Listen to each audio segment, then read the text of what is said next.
Fanatics isn't just our name, it's who we are. Loyal, passionate fans dedicated to our favorite teams and to the sports we love. That's why we're honored to be able to offer fans the world's largest collection of official sports apparel and sports jerseys from all leagues, teams, and players you love. We feature a wide selection of gear from every league, including the NFL, MLB, NBA, NHL, and NCAA merchandise, which allows us to serve fans of football, baseball, hockey, basketball, lacrosse, soccer, golf, and, well, everything else that gets your heart pumping. Go to fanatics.com by using the QR code on your screen right now to celebrate your teams. That's fanatics.com, a proud sponsor of the Inside Edge Network, Cleveland's digital leader. Discover our collection of handcrafted candles. That's right, every product is thoughtfully created in small batches free from harmful toxins for mindful everyday indulgence. Our candles are hand-poured in coconut soy wax with natural wood wicks, offering a long-lasting burn and rich fragrances. Create a cozy, safe ambiance for your home with candles from Alley Rose Fragrances. First-time customers use the promo code InsideEdge20 to receive 20% off your order. AlleyRoseFragrances.com, proud sponsor of the Inside Edge Podcast Network. Discover our collection of handcrafted candles. Welcome to the main event here on the Inside Edge Podcasting Network. I'm reasonably sure everybody can hear me right now.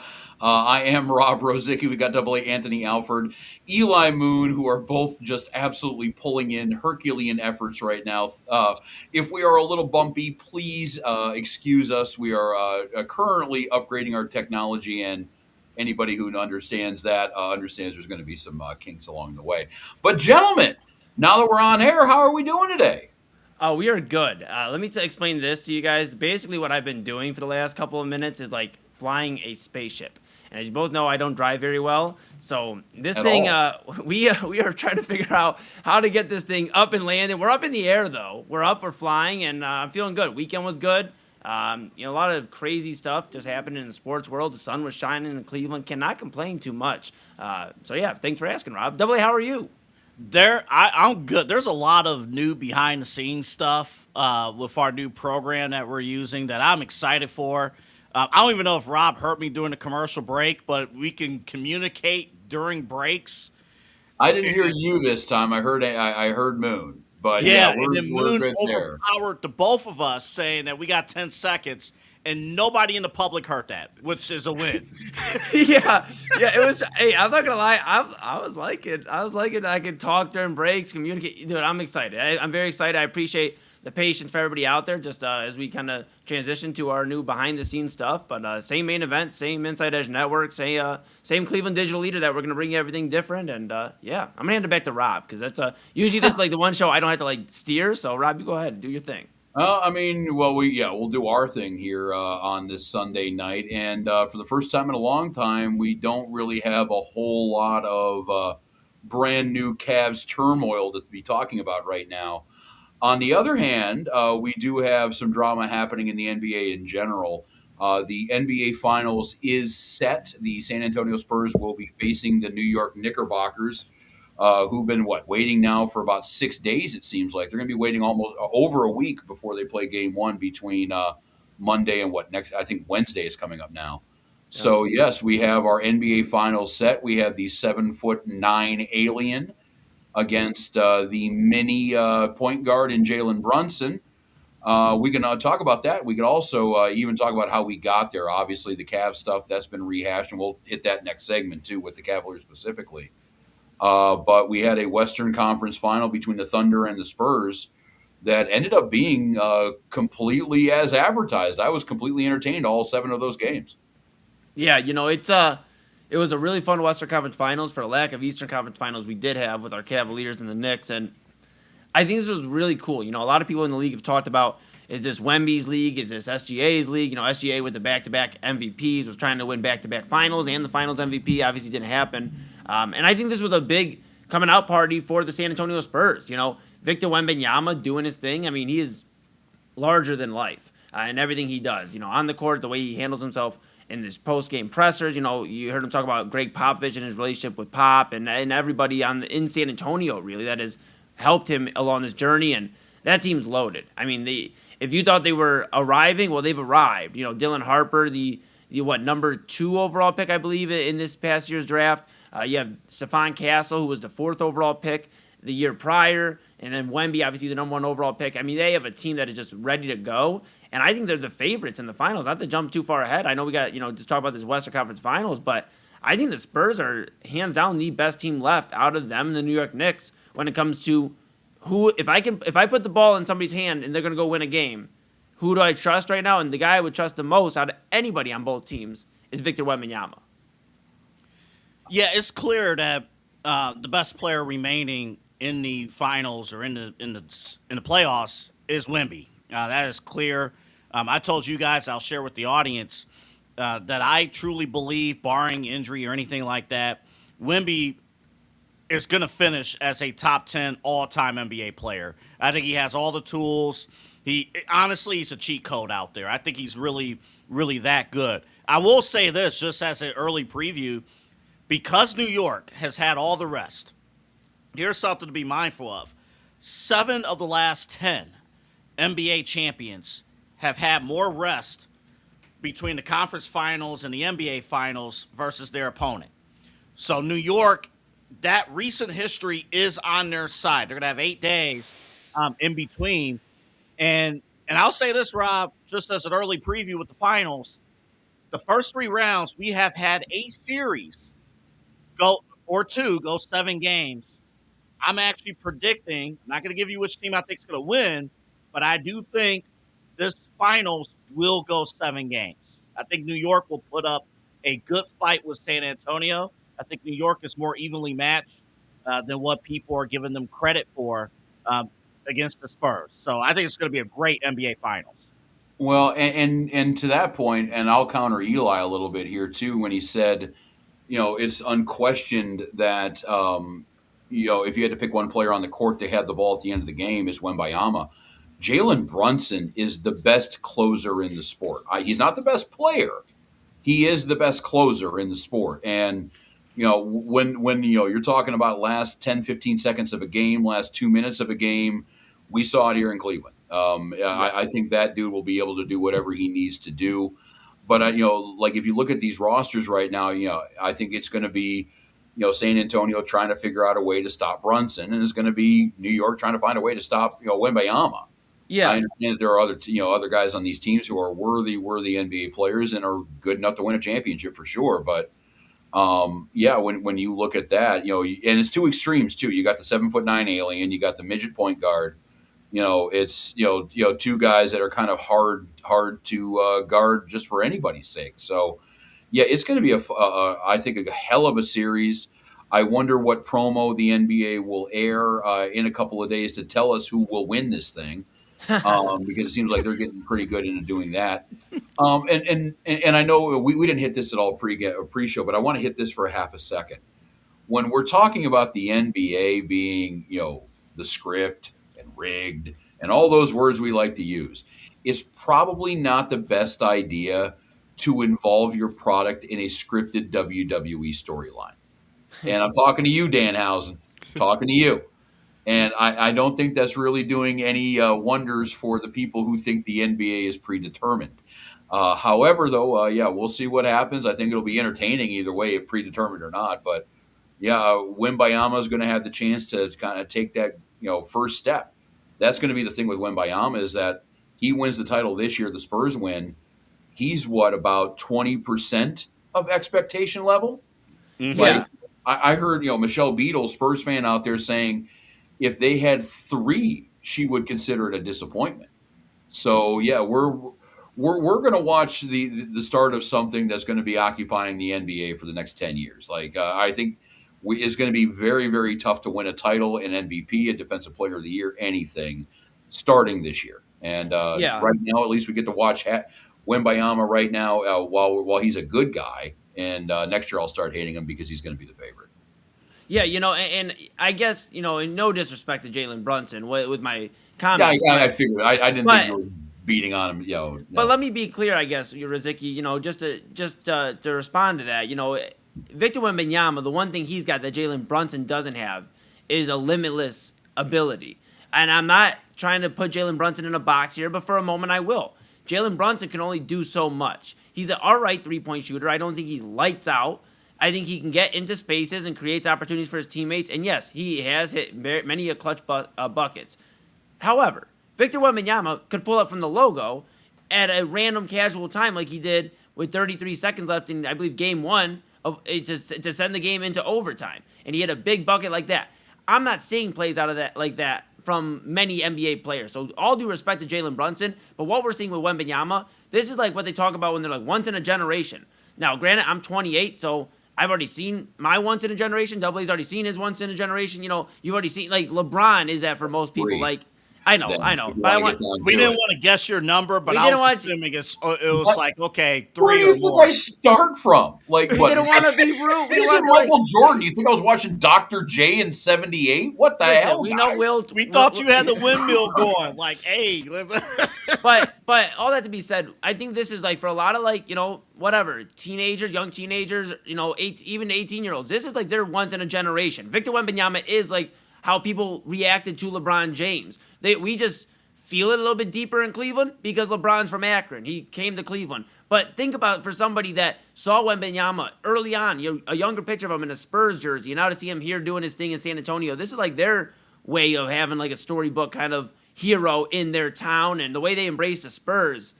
I don't know. All that to be said, I don't trust anybody else but Victor Wembanyama. If they ask me for one guy, it would be him to get a game one.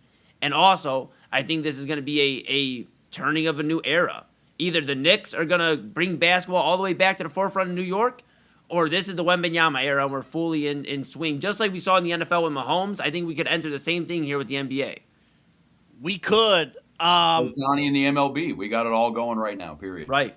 Yeah, I mean, we could, and this would be obviously a huge, you know, tip of the cap, especially if Wemby wins the title. I will just say this. I'm just so happy that Oklahoma City did not win Game 7 and go on to the finals. You know, the Oklahoma City Floppers, you know, got what they deserve. And again, all credit to SGA in Game 7. He played a mostly clean game. He did everything he could. One of his all-star teammates did not do anything, which we'll talk about in 2 seconds. But for San Antonio to knock out OKC, and OKC did not struggle against anybody else in the league. Against the other 28 teams, OKC was pretty much flawless. But against San Antonio, you know, the Spurs has had their number from opening night to Game 7.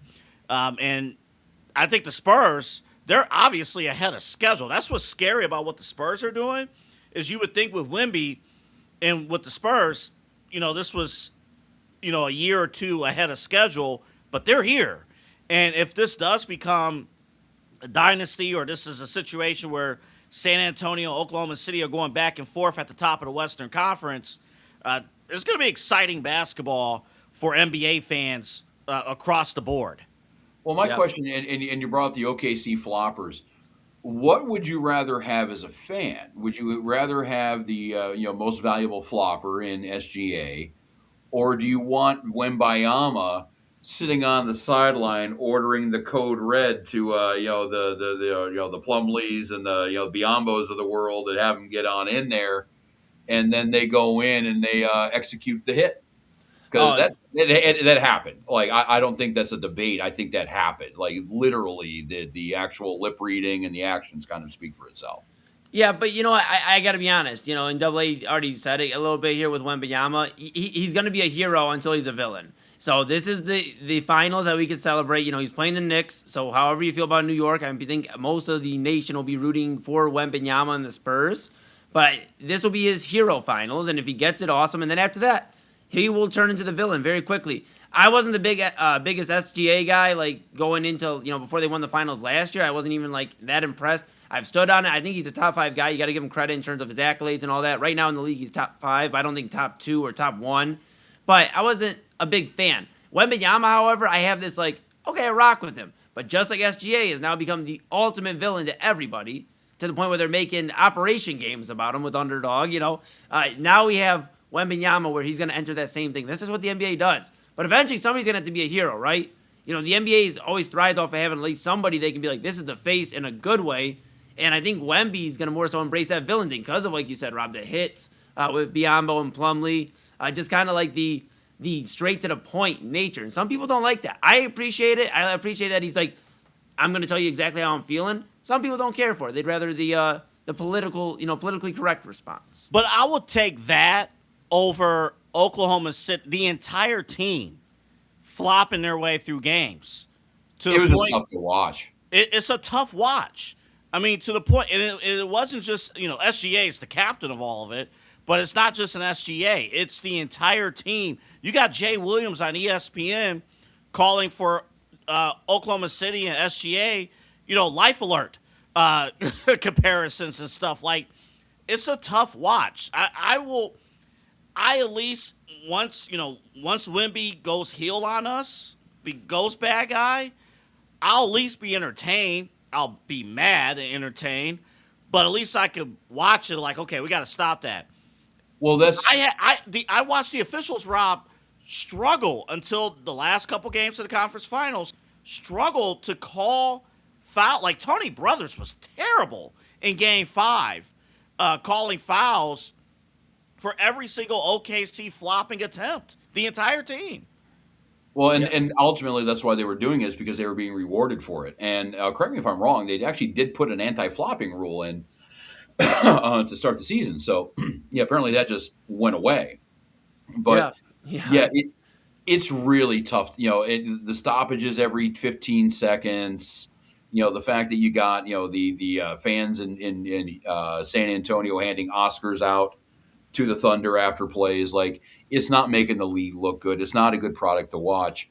But I think with Wemby, it's almost a point where we need him to win, because we need him to turn heel. We need him to be the bad guy, because the story that'll be told for the next decade will be, okay, who was the challenger that year? Who was the best hope for good to prevail over evil that year? Who was the one that could take down the alien and be Will Smith in Independence Day and just welcome to Earth, or and just do all that kind of stuff. Right. That's going to be the story. Either that, or he can be the good guy, and Jalen Brunson will just be the first Bond villain he goes up against, and he'll put down 15 more of them before he's done with. But yeah, they're going to need him to win, because they either need the babyface big time, or they need the Brock Lesnar unstoppable heel. That's one of those two. I think they can do a lot with. And let's not forget this too, guys. And we did have a comment chiming in here from Foxy Jane 88 saying, just letting us know that the Knicks are 2-1 against the Spurs this year. Let's not forget the New York Knicks, right? The New York Knicks. Let's keep in mind, and thanks for tuning in, Foxy Jane. Appreciate you. But let's not forget that the New York Knicks have everything capable of being that enemy too. And we brought up Jalen Brunson, right? Jalen Brunson's not 35, 36 years old. Now, I get it. He's a little bit older, obviously, than Victor Wembanyama, but Jalen Brunson still has the makings to be a guy that could be an anti-hero at best, maybe a villain. He's 29, he'll be 30 in August. I could see something where you look at Jalen Brunson and go, hey, he's that guy who's going to lead New York into a next era of just villainous basketball. Maybe it doesn't have to. I'm trying to find a way where it's not Victor Wembanyama that's the enemy, because everything about this guy speaks like I want to rock with him. He speaks so real to the public. He plays hard. He's sitting there crying actual tears after a January or February regular season comeback. I mean, granted, he did have the loss, I believe, of a close friend at that time. So obviously a lot of other emotions going on as well. But that's why I hate him, though. Mm-hmm. He's too perfect. See, he's New York 7'8" with a jump shot, can go down the middle, block whatever shot he wants. He's a great human being. He will help little old ladies across the street. He will donate to the puppy charities. He does everything right. Like, nobody's that perfect. That's sorry. why and that's where the heel turn will come. You guys remember Bob Backlund, Tim Tebow, how like Tom Brenneman at the national championship games. Oh, he's an outstanding citizen. Oh, nobody could ever do things like Tim Tebow. Oh, he prays to God. He does. None of you guys pray to God. None of you do this or do that. It's Tim Tebow. Eventually, he's going to have that Tim Tebow moment where somebody's going to go over the top with Wemby, and that's where he turns bad. It won't be his fault, but it's going to be the media. Somebody's going to overblow. Like, I'll give you this. Eli. LeBron James will need his Nick Wright. Mm-hmm. Eli, with New York, Yeah. it won't be Brunson. I mean, he could do heelish activities, but it won't be Brunson. New York is kind of the heels right now, and it's not because of what they've done to the Cavs. It's Stephen A. It's Spike Lee. It's some of these bandwagon celebrity fans, and I love being Stephen A. as a bandwagon Knicks fan. Yeah. Yeah, I mean, you guys both bring up good points, and that's why I think, New York's always going to be, I feel like, unless you live in New York, the easy person, easy team to root against. And that's why I think I keep going back to, this could be the only hero Wemby series. If we're looking for a storyline, this is like, root for Wemby now, because when he goes up against, if the Cavs get it together, and I know that's a lot to ask for, but if they get it together, the Cavs are, there's only a few teams I can see in the Eastern Conference Wemby going against in potential finals where he would be considered the hero. I mean, Boston and New York, those are like the only two I can really think of where he'd be considered the hero. Rob, let me ask you this, because I want to defer to your knowledge of this particular question. In your mind, maybe nationally, when did Michael Jordan turn heel?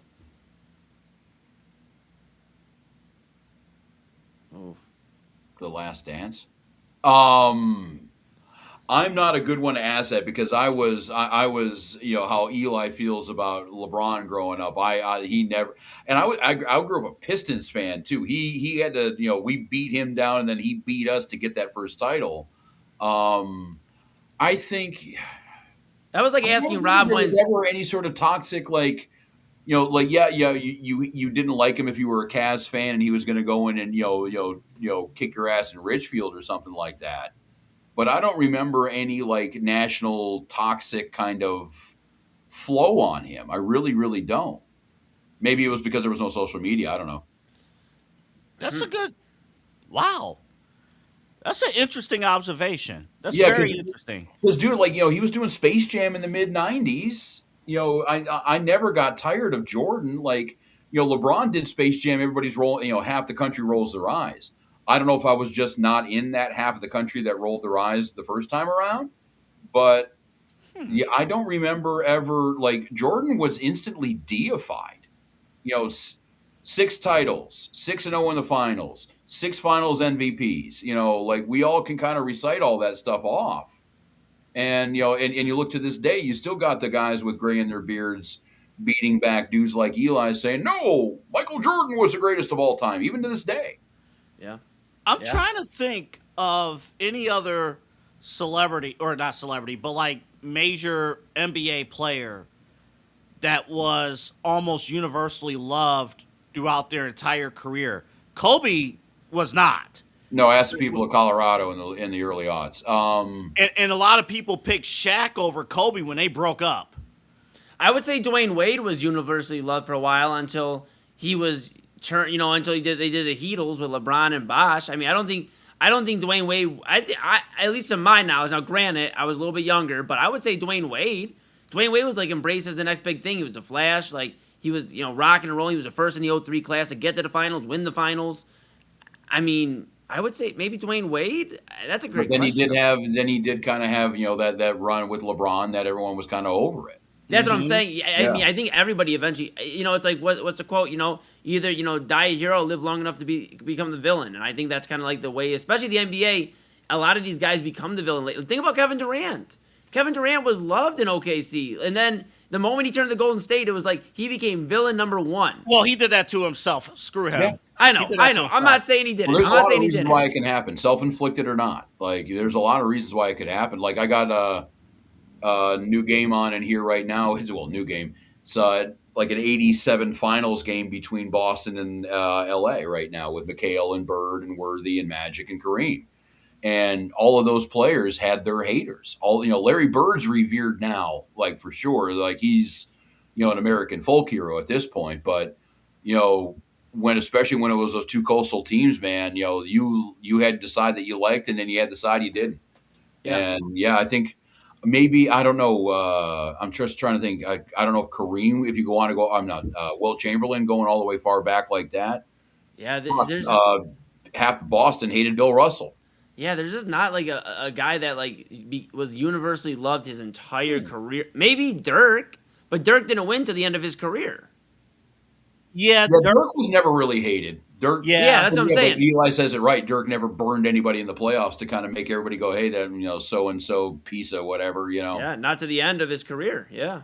Yeah, And because then when he beat the Heat, we all loved him for it. Yeah, that's what I'm saying. Like, that's the only one double A I can think of is Dirk Nowitzki in terms of an NBA champion and a guy that is a superstar and he is a superstar. And if anybody wants to argue with me on Dirk Nowitzki, go ahead. But this is not a good Hall of question to ask Famer. him. This is not a good question for Clevelanders. But Curry, outside of Cleveland, Stephen Curry. I think the league didn't like Curry. Bring up the for a Jordan moment. point. How many people in Cleveland loved Jordan after the shot? Like they didn't care. And now, grant you, I wasn't here the day after it happened. But yeah, Curry maybe to a point. I think he wasn't liked for a moment too, though. And I know we have the Cleveland glasses on a lot, so it's probably magnified here. But I don't think he was liked at a point too, because he was not only nuking our team, he was nuking every team. I mean, he had a that's a good point. half-court He shot also against had a lot of, like, the OKC. old school guys hating him for changing the game towards threes. Like, That's what I'm saying. He's kind of the author of it. Yeah, that's a great question, Double. Dang, that's a great Eli, question. bring that up to chat tomorrow because I want to know his perspective as well. Yeah, I'll get his thoughts. And you can, as Double A said, you can check out Inside Edge Primetime Chat, and you see it on your ticker going across. We're with you weeknights, 10 to 11 p.m. But, of course, Rozycki, I want to bring this back here right now while we're on the Inside Edge Network because we're breaking in the behind the scenes, the new behind the scenes and everything. I think with the Spurs and Thunder, I know we got to go break here in a moment.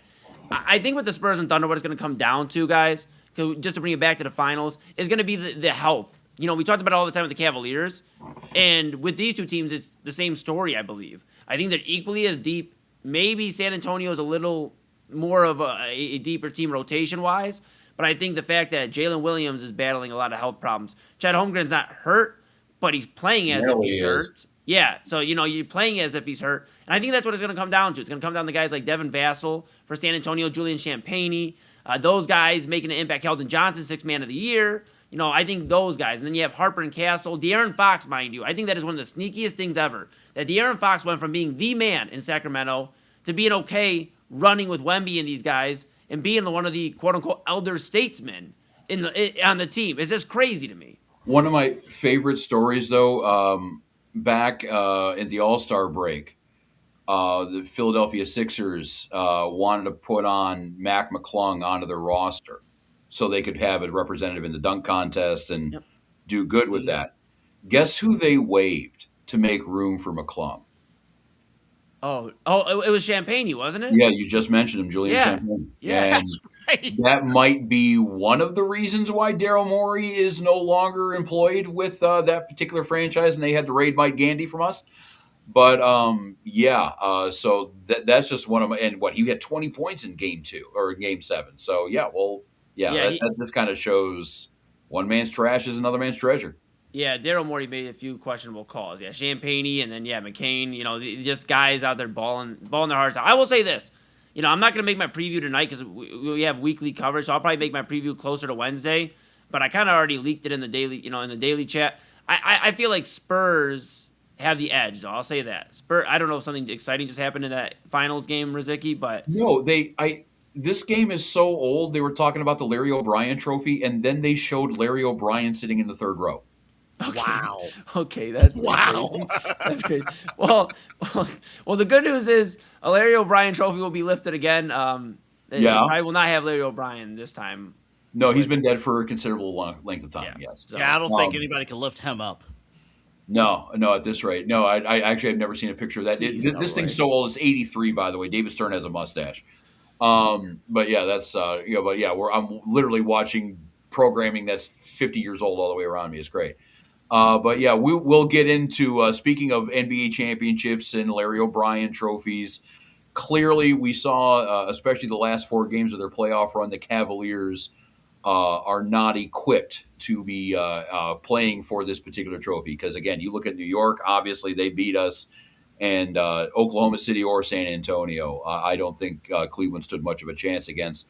We'll get into the Cavs. They had their off-season, end-of-the-season press conference. Kobe Altman tried to have some explaining to do, and we'll talk about that and we'll talk about what they need to do, and maybe not even just X's and O's, but I think there might be something bigger than what's happening on just the roster itself. But yeah, we'll get into some Cavs talk. A little bit later on, too, we'll have a little Guardians situation here. They got 3 young guys that could be on the Rookie of the Year ballot. So exciting times here for baseball in Cleveland. And then we'll throw in some news and notes, figure out what we've learned, and then get you started on your weekday, Monday. I know, I hate the fact. The one bad thing about this doing Sundays is like this is now the clock in my head of like, yep, all right, fun times over the weekend. Over. We're gonna have to start being adults tomorrow, but yeah, we'll at least try to smooth the transition with you throughout this Sunday night. This is the main event. Inside Edge Net. We got Eli Moon, AA Anthony Alford. I am Rob Rozycki, and we'll be right back.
Whether searching for a baseball autographed by your favorite World Series slugger, a signed football by an iconic Hall of Famer, or the jersey of a world-famous soccer star, you've come to the right place.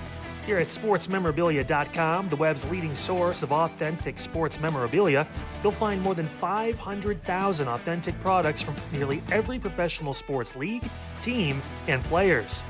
Not only will you find your next prized sports possession with ease thanks to superb customer service and tremendous site experience, you'll have the satisfaction and peace of mind that every product listed comes complete with a certificate of authenticity and is fully backed by the sportsmemorabilia.com lifetime authenticity guarantee.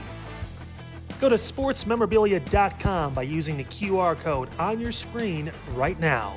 Sportsmemorabilia.com, a proud sponsor of the Inside Edge Podcast Network, Cleveland's digital leader.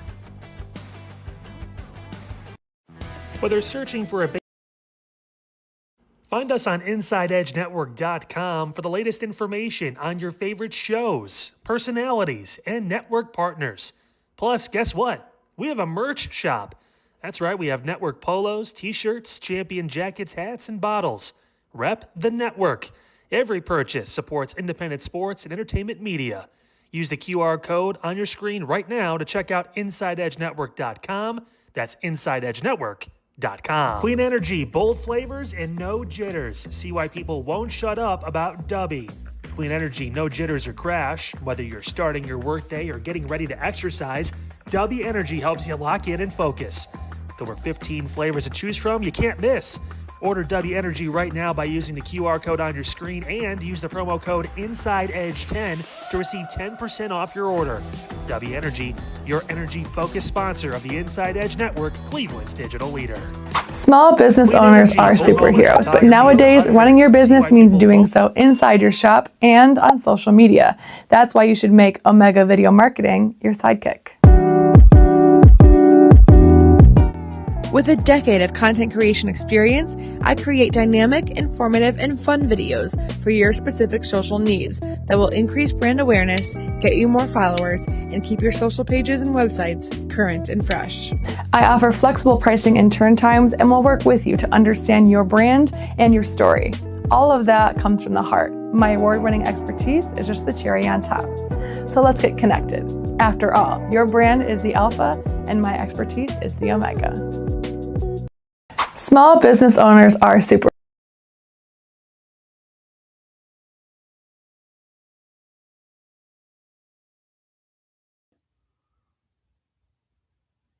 Hey there. Welcome back to the main event on the Inside Edge Podcast Network. We got Double A Anthony Alford, Eli Moon, I am Rob Rozycki, part 2 of our extravaganza here this Sunday night. Talked a little NBA Finals. We got the Spurs. I almost said Thunder and Spurs at the same time. We have the Spurs and the Knicks. Yeah, the 7-foot alien. Yeah, that guy. Yes.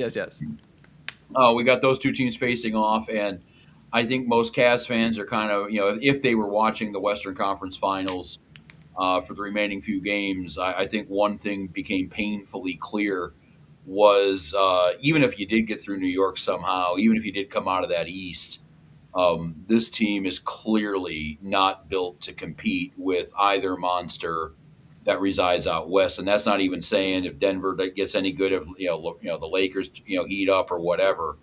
But the two-headed beast out there right now clearly is a league of their own, especially against the Cavaliers. And honestly, I as a fan, I really don't know how to react to that. Yeah, it's man, we've had a lot to say about these Cavaliers, over the past week on primetime and Double A on Midnight Run, and I'm glad we are here talking about them still, Rozycki, because it just seems like, yes, they are far away for a few different reasons. One, roster-wise, I would say they don't have enough killers on this team. They don't have enough guys that want to go out and win basketball games in the fourth quarter and know how to win basketball games in the fourth quarter in important games. And I'm not saying the first round or second round because, yes, those are important, but we are talking bigger now. And I've continued to say, with Donovan Mitchell, when that trade was made from Utah to Cleveland, it was not so that we could get out of the second round. That was not the achievement that we were looking for. It was to win an NBA championship.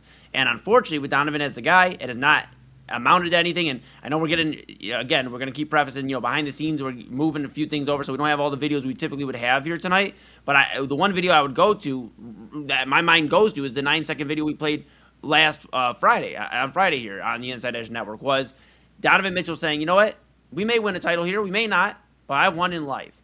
And when that guy that is supposed to be leading your franchise is saying that, and saying that he doesn't feel pressure, that's where the problem runs into. So I think roster construction, yes, you could add some more pieces. Yes, we talked Giannis, we talked LeBron. Heck, Kyle Cornell and I, we've all chatted about Jaylen Brown. But I think it comes down to that as opposed to what's in between your shoulders. If in between your shoulders, which is your brain, your mind, if that's not in the right place, then you're never going to get to where you want to be. So that's the discussion. We've seen great teams put in different sports all the time. But if their minds aren't in the right mindset, then they're not going to get to where they want to be. And that's two of the big problems with the Cavaliers. It's a very deep-rooted issue, but I will go surface level for a hot second. This team, we talked in the last segment about Wemby, and we talked about SGA, and we talked about Jalen Brunson. Honestly, what this team is currently constructed, until Evan Mobley becomes the undisputed best player on this team, they don't have a chance to win a title. And that's just surface level. Everything else that Eli mentioned is spot on as well with the mentality, everything we've talked about throughout, on these airwaves, you, Rob, on TAM. I mean, everything else is spot on. But if you are looking strictly at the competition throughout the rest of the playoffs, Donovan Mitchell, this is it. He's capped. Like, this is it. James Harden is capped. This is who he is.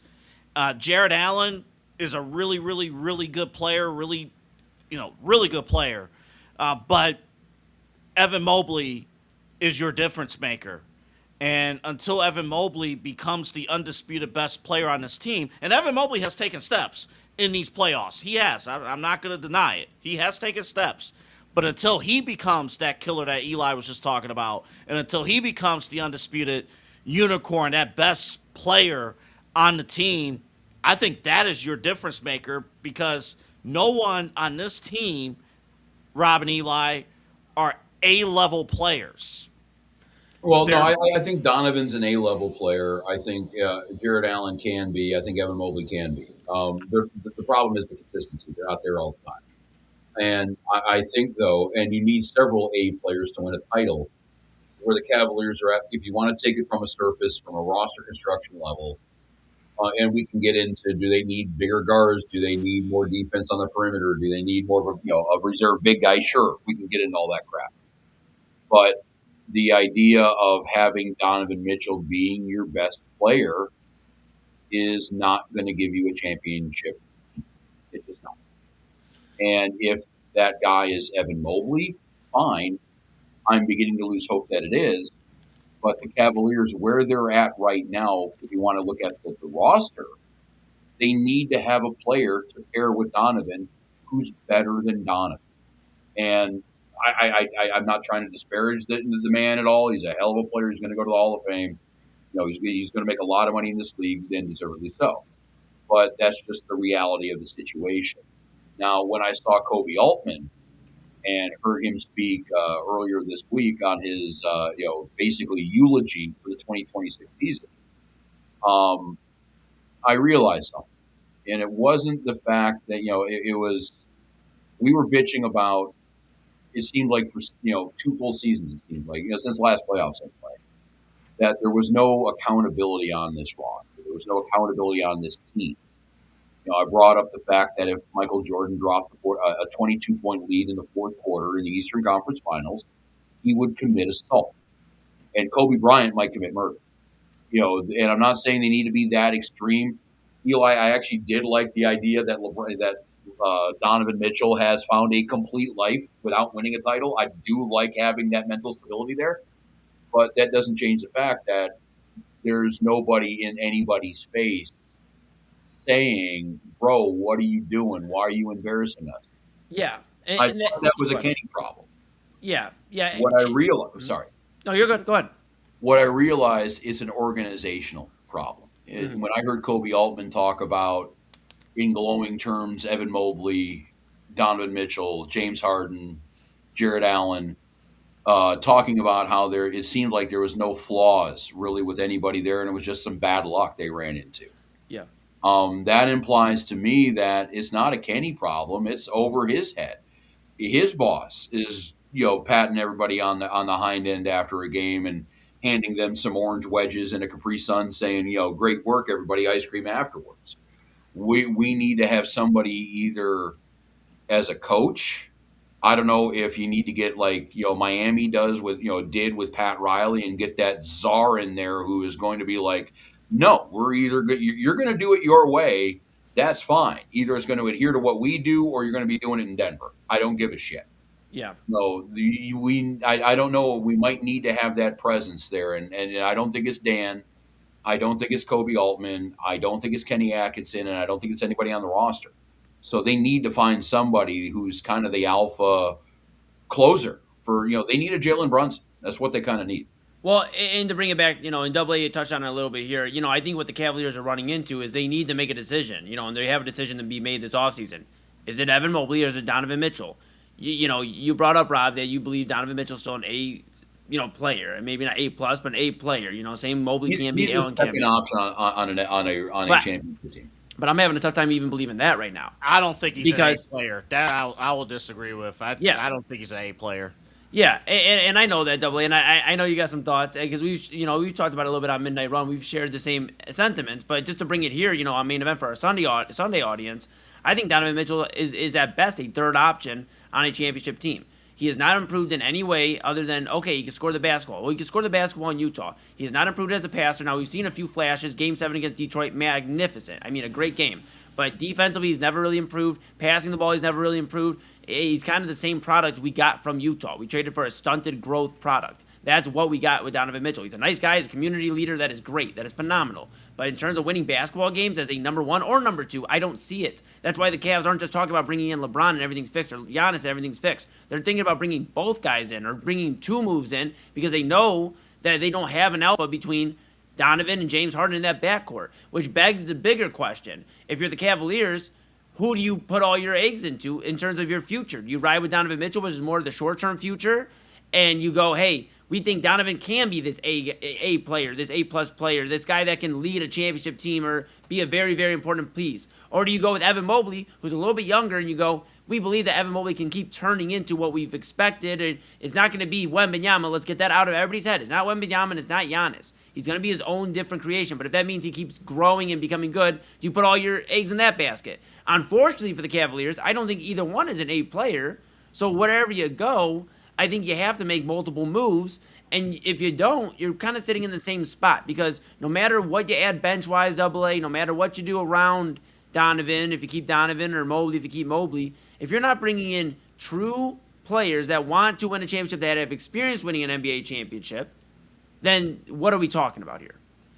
I think the only option here, you got to obviously make a decision between Donovan Mitchell and Mobley. Out of the core 4, the only person who I believe can – okay, Jared Allen can grow as a player, but I don't know if you're going to be able to center your team around Jared Allen. Evan Mobley is the X factor, but you're making a choice between Evan Mobley and Giannis, if it's possible. And if you feel you're right there, and you should, talent-wise you're right there, and I want to get to Rob's point in 2 seconds. Talent-wise, if you feel like you're right there, and you get a good deal for Giannis, you get a good deal for LeBron, then you're going to have to sacrifice Mobley, but you have to be sure that you can win a title next year. So I think that's a big part of it. But Rob brings up, and we've all talked about it, but I want to get back to Rob's point here because it's the bigger point here. We talked about Dan Gilbert's tweet at the end of Game 4 saying we're going to work as hard as possible, we're going to grind to build basically a championship team. And then the next day, he did a 180, and he listened to his players, he listened to Kobe, and they said, oh, it's okay, run it back.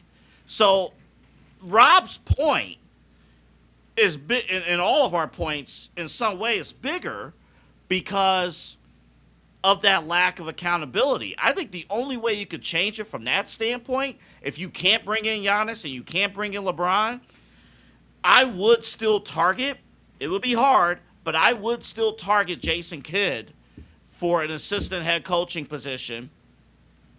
Why and would pay him Jason head Kidd coaching take that money. job? Hold up, say that again, Rob. Why would Jason Kidd take that job? I think it's a more attractive job than Portland or Chicago or Orlando because I think you would also get into a situation of a David Blatt Ty Lue thing where you would have the understudy sitting over the shoulder and having that. And I don't know how great of it. I mean, they basically had that too with Beeline and Bickerstaff, but that just happened a lot quicker than we thought. I think you're there now. Honestly, though, I think you're there now anyway. I think you're already there. I think bringing back Kenny Atkinson under these circumstances, after what he has said in the conference finals, the weird comments that he made, after you were embarrassed on national television in front of the world. I think Kenny Atkinson going into the season is already on the hot seat. So, to your point, Rob, he's already proven that the formula works. I mean, Ty Lue did head coach an NBA championship team with us. So that formula does work. So it based on would that not logic, shock me if Dan LeBron Gilbert will went with that too. again. I don't know. I don't see.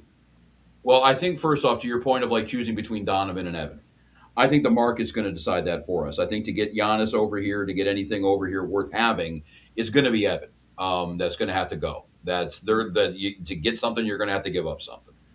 And I think the issue too, along with the accountability, and this is why this might be a Kobe problem more than anything.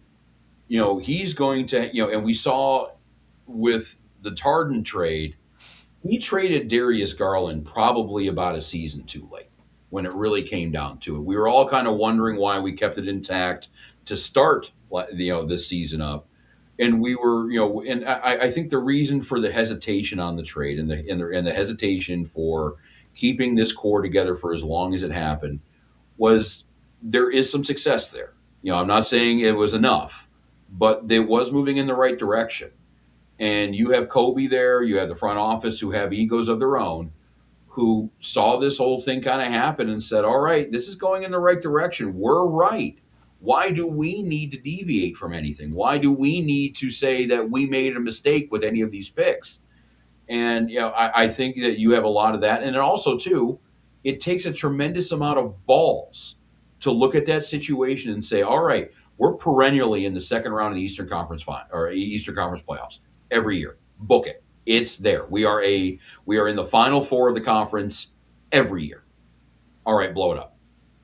Yeah, exactly. That's an Indiana Jones last crusade. Yeah. Just, a leap of faith, just walking into nothing. And we had talked about it, across the network, just across various shows about, that's a thing too, Rob. Maybe Kobe Altman's scared because of all the patience. I even brought up the Colin Sexton draft. One of his first, technically his first draft as the GM of the team, where he was able to, start constructing what he thought for the future of the Cavaliers. So there is probably that thought, for at least Kobe Altman, like, well, what happens if we blow it up and it doesn't work out? Like, what if we make these moves and it doesn't work out? And there's always going to be that, but guess what? You got to take the risk eventually, right? And we know, and we're having a conversation here right now on a Sunday night in what? End of May, last day of May, about why the Cavaliers are at a impasse right now. Like, they don't know where else to go because they kind of maxed out. You've maxed out with what you have right now. So you have to figure out how to level up with what you got. What can you parlay to level up from this roster to become a better team? And that's Kobe Altman. The one thing I will give him credit for is during that whole end-of-year presser, he was talking about, Dan Gilbert said, hey, we want to get better. And he's like, the Gilberts always say about getting better. It's not about second apron or this. It's about getting better. And with James Harden, the contract talking about dropping into $30 million per year, getting some flexibility there, they're going to have an opportunity to get better. But do they have the guts, for lack of better words? Do they have the guts to make the move? And if it does, I know we're talking Giannis and LeBron, and that sounds amazing, but if the best move is, and I know he's got some red flags right now for the whole situation in Boston, but here's a newsflash. Star players make a little bit of a scene when they went out of the city. Jaylen Brown is still one of the best names out there if he does become available. So I think the Cavs are going to look at options that probably aren't even being talked about too much, but I think there's going to be other options available. Giannis and LeBron is the ideal situation, but I don't want it to also turn into where if we don't get Giannis and LeBron, we didn't level up as a team. Teams have won NBA championships without Giannis Antetokounmpo and LeBron James on their rosters, and I think if the Cavs are at least looking to get better, there are options out there besides moving Evan Mobley. That's why I'm saying they have to decide whether it's Mobley or Mitchell, because if it's Mobley, now you start looking to Donovan Mitchell. What can I package with Donovan Mitchell? Jalen Tyson, a first-round pick, whatever, to get into a better backcourt. Because James Harden, they've mentioned, isn't MVP James Harden. That's not what they traded for. They traded for somebody that gives stability. So if you don't think Donovan Mitchell's it, see what you can get in a package deal, whatever you got to do to get better. I have a bigger problem. The one thing I'll say to the idea of getting rid of Mitchell, that probably helps out your long-term idea, because if you were to trade Evan Mobley for Giannis, okay, cool, you got Giannis on the team. You then get LeBron James. Your starting five is going to have a 37-year-old James Harden, a 42-year-old LeBron James. Donovan's 31, 32? He'll turn 30 this year. 30. And then Giannis is creeping into the mid-30s himself, too, early mid-30s. So you will have one of the oldest damn lineups in the league, and we're going to be having to play that whole, well, we got to keep everybody rested and healthy the entire season, and we're going to be, doing the same thing next year. Where it was like, well, they never really had a chance to play together. So, well, I guess my thing is, and I hand it off to Double A. I know you got some thoughts, Double A, but I guess it would be a matter of, do they want to shrink their timeline and just go for it in a 2-3 year max? That would be Giannis, LeBron, and with what they already got. Or do they want to kind of readjust the timeline, pivot it towards Mobley, Tyson, some of these other guys they would bring in via Mitchell trade? I guess that's the question. Double A, what are would your closing thoughts? the window increase the chances? Yeah. I get that. Yeah. Yep. So here's my other complaint. And Rob, I want to get your thoughts. I think I asked Eli during the week. I want to get your thoughts. So Donovan is significantly younger than James Harden, correct? Yeah. Why did James Harden play a lot more playoff minutes than Donovan Mitchell? I don't know. I think honestly, what was at the end of the Detroit series? Nobody made a lot of it, but he tripped over a cameraman going in for a layup, and it seemed like he was having issues moving a little bit. He never said he had issues, but at that rate, like that might have had something to do with it. I mean, neither one of them are great defenders, so I would take but I would take Harden out first in a defensive situation before Mitchell, but. Yeah, that's a little odd that your number one, Donovan Mitchell, more than anything, should have led the team in minutes in this playoff series, at least. Because here's my thing. I know James Harden is up there with real age, right? I think in terms of actual mileage in the playoffs, I don't think Donovan Mitchell is going to last that much longer than even, I don't see a world. I hope I'm wrong in this take. I don't see Donovan Mitchell playing in the NBA past the age of 35. I don't think his body can hold up. With all the nagging injuries and things, he's a smaller guy. His body always gives out come playoff time. I do not see, and I hope I'm wrong with this, I do not see Donovan Mitchell playing NBA basketball past the age of 35. Well, little guards typically don't age, and I say little, Mitchell's still 5 inches taller than me or whatever. But littler guards in the NBA typically don't age all that well. We don't, remember late stage Allen Iverson. They the little bodies, the smaller bodies.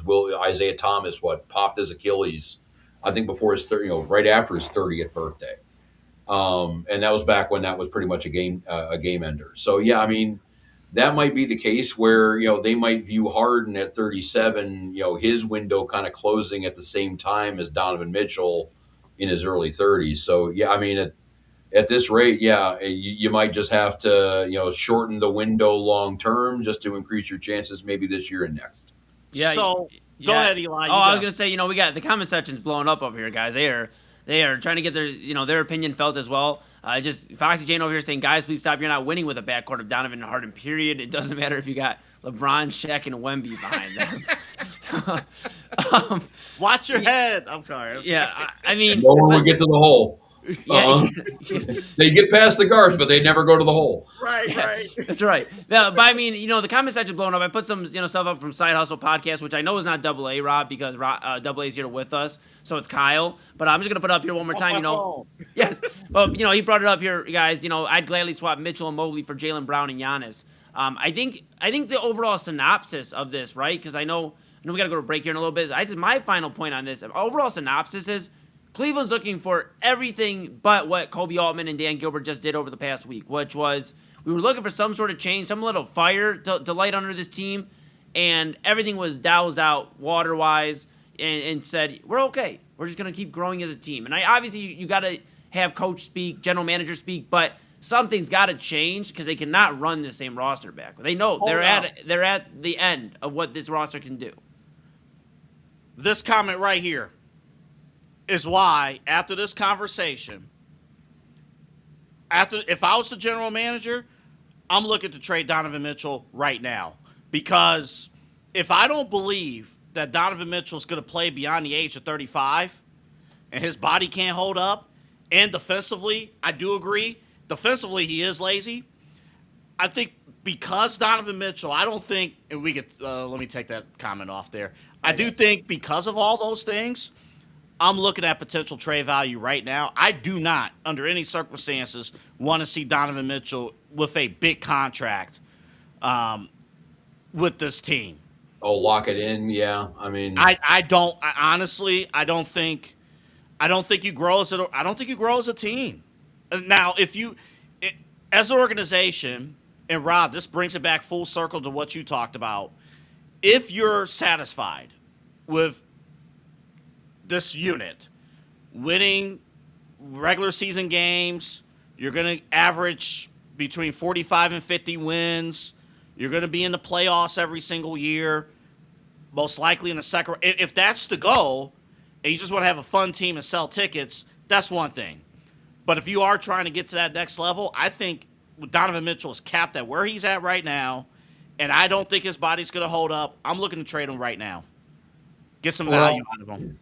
And I guess to close everything, with what we started with the show, we have the situation happening out west where you have probably the greatest team ever assembled in the Oklahoma City Thunder.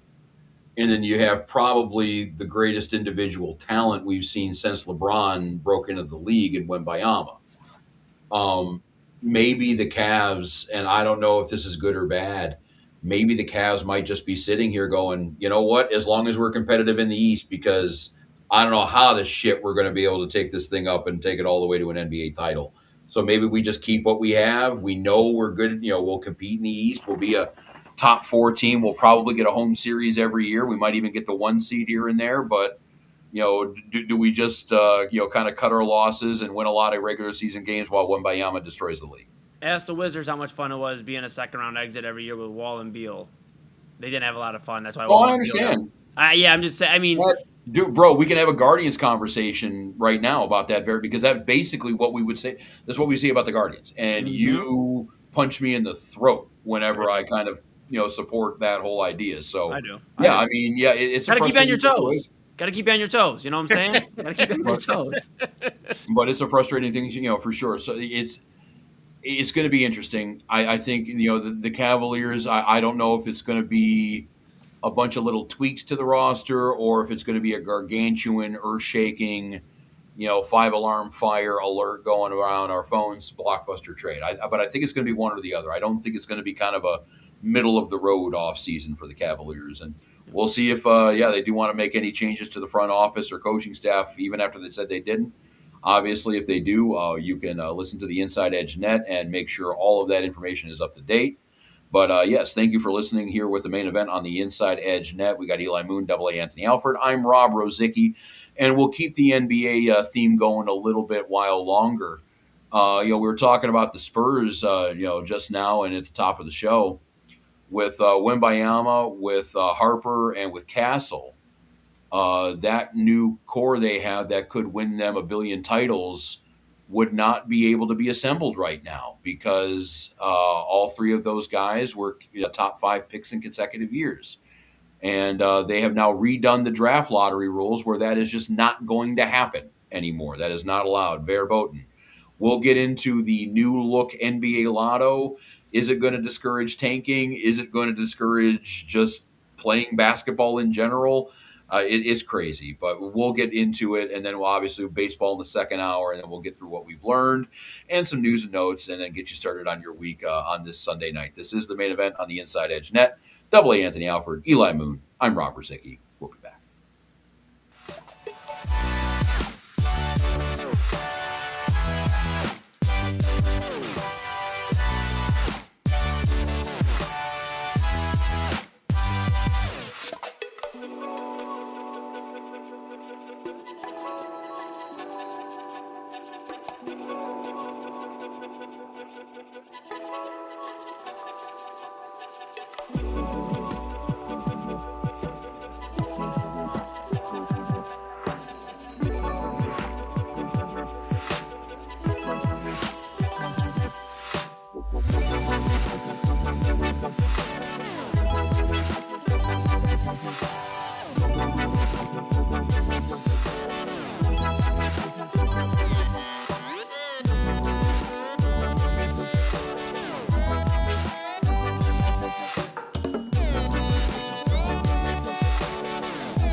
Mosser Moments Photography is a husband and wife wedding photography team based in Cleveland, owned and operated by Inside Edge Network's very own Ryan Mosser and his wife Hallie.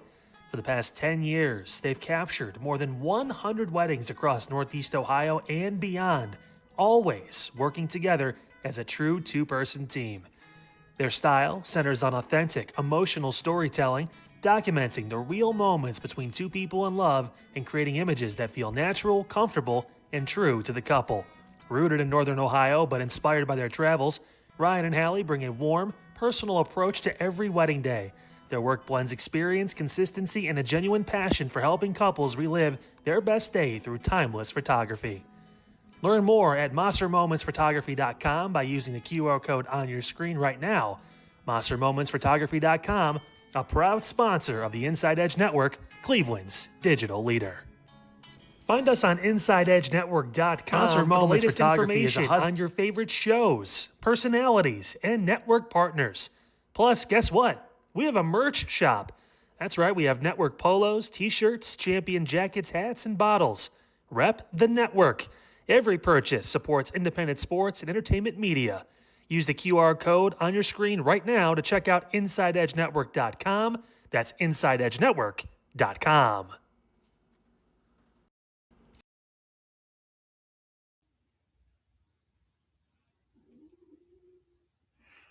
Welcome back to the main event here on the Inside Edge Net. I am Rob Rozycki. We got AA Anthony Alford, Eli Moon. And I'll tell you what, guys, I told you I have this 1983 NBA Finals game on. The best part is not a very young Pat Riley strolling the sidelines or a rookie Isaiah Thomas watching the finals from the front row as a paid audience member. It's the freaking commercials. This broadcast has all like the 1980. I've seen 3 Marlboro commercials. I've seen a Bob Uecker Miller Lite commercial. Gene Shalit, the old movie critic, was doing a Ford commercial. He was in his 60s back then. He's still alive today. It's just watching 80s TV in all of its glory. It is amazing. NBC has a movie of the week coming up. It's The Tale of Two Cities. And then another trailer for the Sylvester Stallone Dolly Parton classic Rhinestone. I was listening to Two Doors Down by Dolly Parton earlier today. That is a classic, man. I'm just gonna say there's not many other country female artists, like women artists, that are above Dolly Parton, if there's any, to be honest. Well, what was the story? She wrote Jolene and 9 to 5 in one day. Yeah, Are you kidding me? No, That's like Leonardo da Vinci painting the Mona Lisa and then writing Jolene in the same day. Yeah, like, dude, I mean, she has so many classics, and, like, you know, her niece is Miley Cyrus, who obviously, you know, she had a very tumultuous career, but she's done a lot of great stuff for herself. I mean, in the music world, I don't know, man. I can go on a rant for music. I know this isn't the show for it, but my goodness, bro, Dolly Parton's a legend. I was jamming, man. I got some Two Doors Down, got the windows down, hair was flowing. I don't know how much longer I'll have the hair, but the hair was flowing. I was feeling good, man. I was feeling good. Oh, man. Oh well, if you get rid of the hair, we got to turn it into content somehow. We got to get Hims or somebody out there doing something here, shaving your head or whatever. Well, How does that happen? Well, hey, technically, Rob, yes, we'd be remiss. We technically have, what time is it? It's 11:24. If in the next 26 minutes we get 10 unique purchases on the Inside Edge Network with the promo code INSIDER, 20% off your order, Kyle Cornell can technically shave my head tomorrow. We'll have it shaved tomorrow on the show. So we're up against it. We're trying to see. We got a few last minute sales coming in. I'll see if I get Nikki to buy 10. No, 10 unique sales. See, we need 10. Yeah, or 10 purchases. different purchases. Yeah, Yes, yeah, but she so can it's definitely right. contribute to one. And you know what? I'm trying to get rid of it. So if Kyle doesn't, somebody's gonna have to, because I think it's carrying some bad energy. Cavs playoff loss. Some women that are driving myself crazy. All right, It's back mostly to the you. women. Yeah, sure is. Speaking of which, Sure is. and I was going to use this in the news and notes, but you just brought this up. I don't know. Did you guys see in The Athletic, Landon Donovan was, and he's always been a big mental health advocate. Yeah. They did a profile on him because he is trying to overcome this crippling condition, this disease that is completely and utterly renders you useless and is worse than leprosy or AIDS or anything like that. He was talking about how to get through his baldness and how to deal with that, and about how it was this huge thing he had to overcome. And I'm reading this thing on The Athletic, and the only thing I can think of is, motherfucker, you don't have leprosy. You don't have stage 4 pancreatic cancer. You're bald. People go through it every day, and we don't feel any shame for it at all. Now, let me put my hat back on. That's right. That's right. That's right, Rozycki. You know what? Bald is beautiful, like they say. Now, I do have a question, because I'm going through the article right now. Donovan said he started losing his hair when he was around 20. Now, would you rather lose your hair around the age of 20 or go gray by the age of 20? I lost most of mine by 24, and I was going gray by 30. So,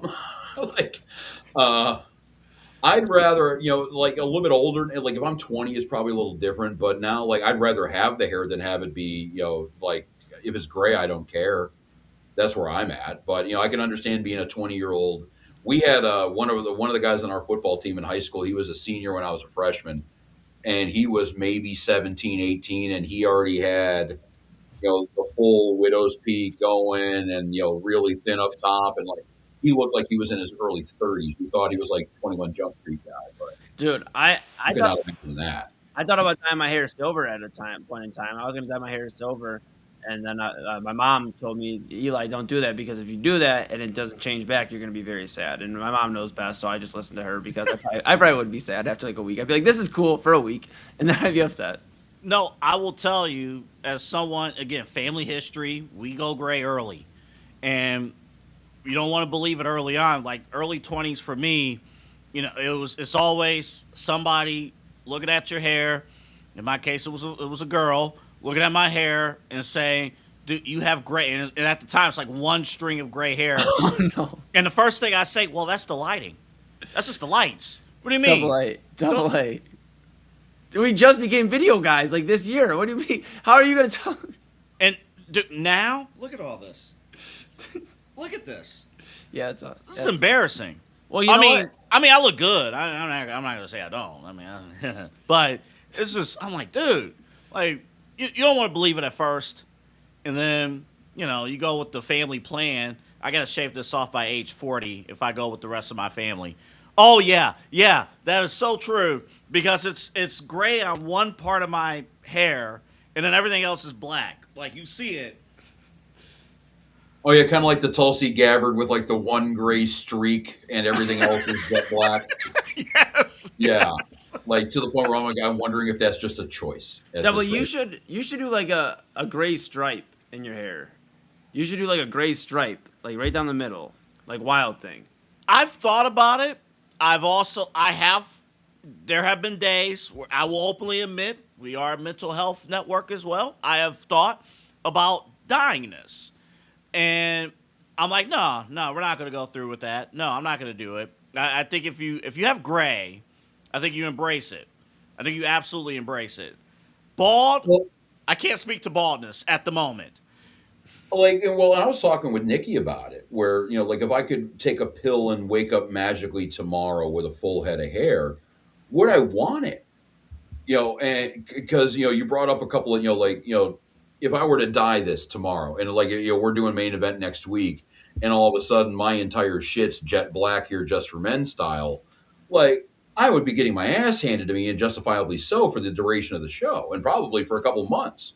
Like if I walked in tomorrow and all of a sudden I'm looking like Lou from Hot Tub Time Machine at the end of the movie, where it's just, we're in back here, like that's going to throw a lot of people off. And quite frankly, I'd probably look really ridiculous at that rate.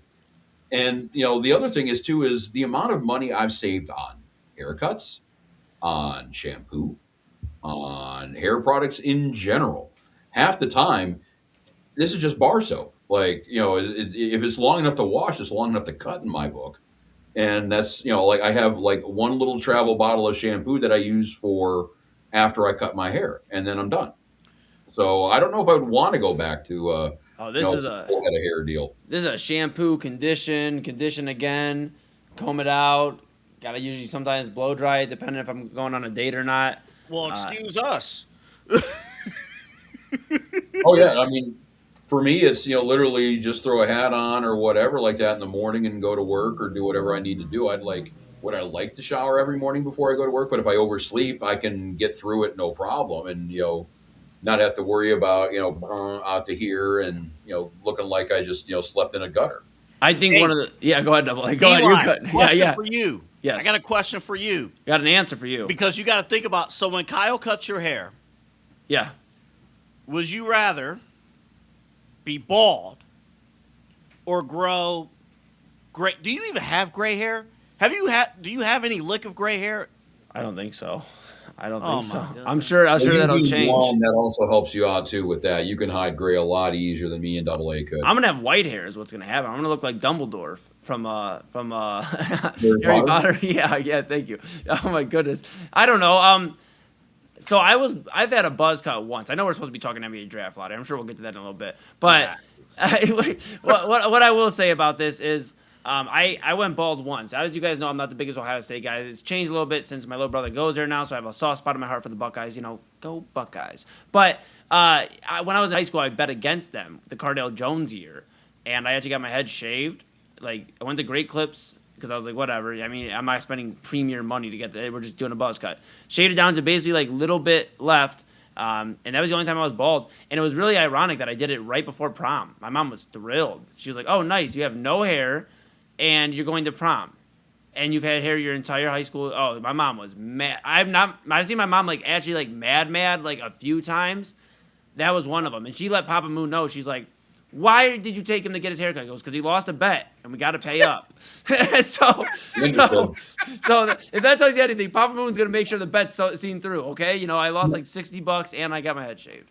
No, that's not the worst prom story I saw. Like when I was in high school, and I got my 25th reunion coming up soon, so this is how long ago that was. Remember when, like, well, you don't remember, but see pictures in the 90s with, like, the really gelled down hair and, like, the bangs are even gelled across your hairline and stuff? Yeah. We had a dude who was, pretty good on the football team, but he was known for being dumber than a box of rocks. He was not exactly the brightest bulb on the chandelier. He went out like a couple of days before prom and got his hair cut and got everything all tightened up and everything like that up here, not realizing this bastard was sitting in a tanning bed for like 3 weeks before the haircut. So he had a white line where the bangs used to go around his head and everything like that. It was just basically, remember that tan line I had back in the day with the headband? It was just kind of like a line. And what makes it outstanding was he did it junior year and then he did it again senior year. You didn't learn? Come on. He Turkey Jonesed it, man. Yeah, he went out turkey hunting twice on a lark and completely screwed it up. No, if you do it the second time, you're trying to show off. That's a choice. Burned.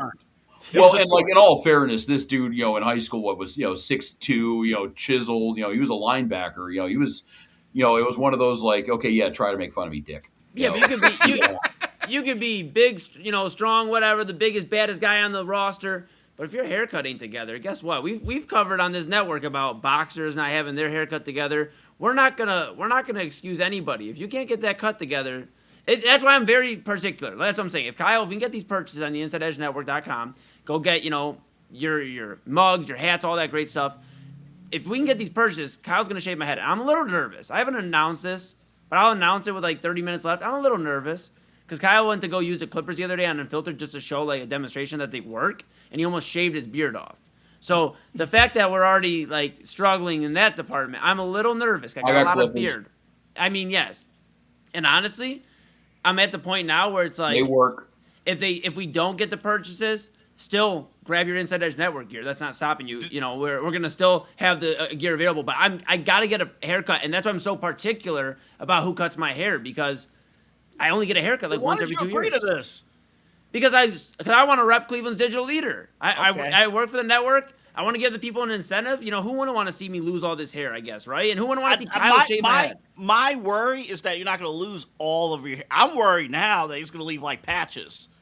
Like, you're going to have a patch of a beard. You're going to have well, it'll be like, after a wrestler loses a loser hair versus hair match, and you're sitting in the middle of the ring all sweaty, and you got like the three guys holding them down with the raise, and you just see the clumps of hair and skin flying off. And I'd be taking just the worst, most painful experience I think anybody. Do you guys remember when Kane?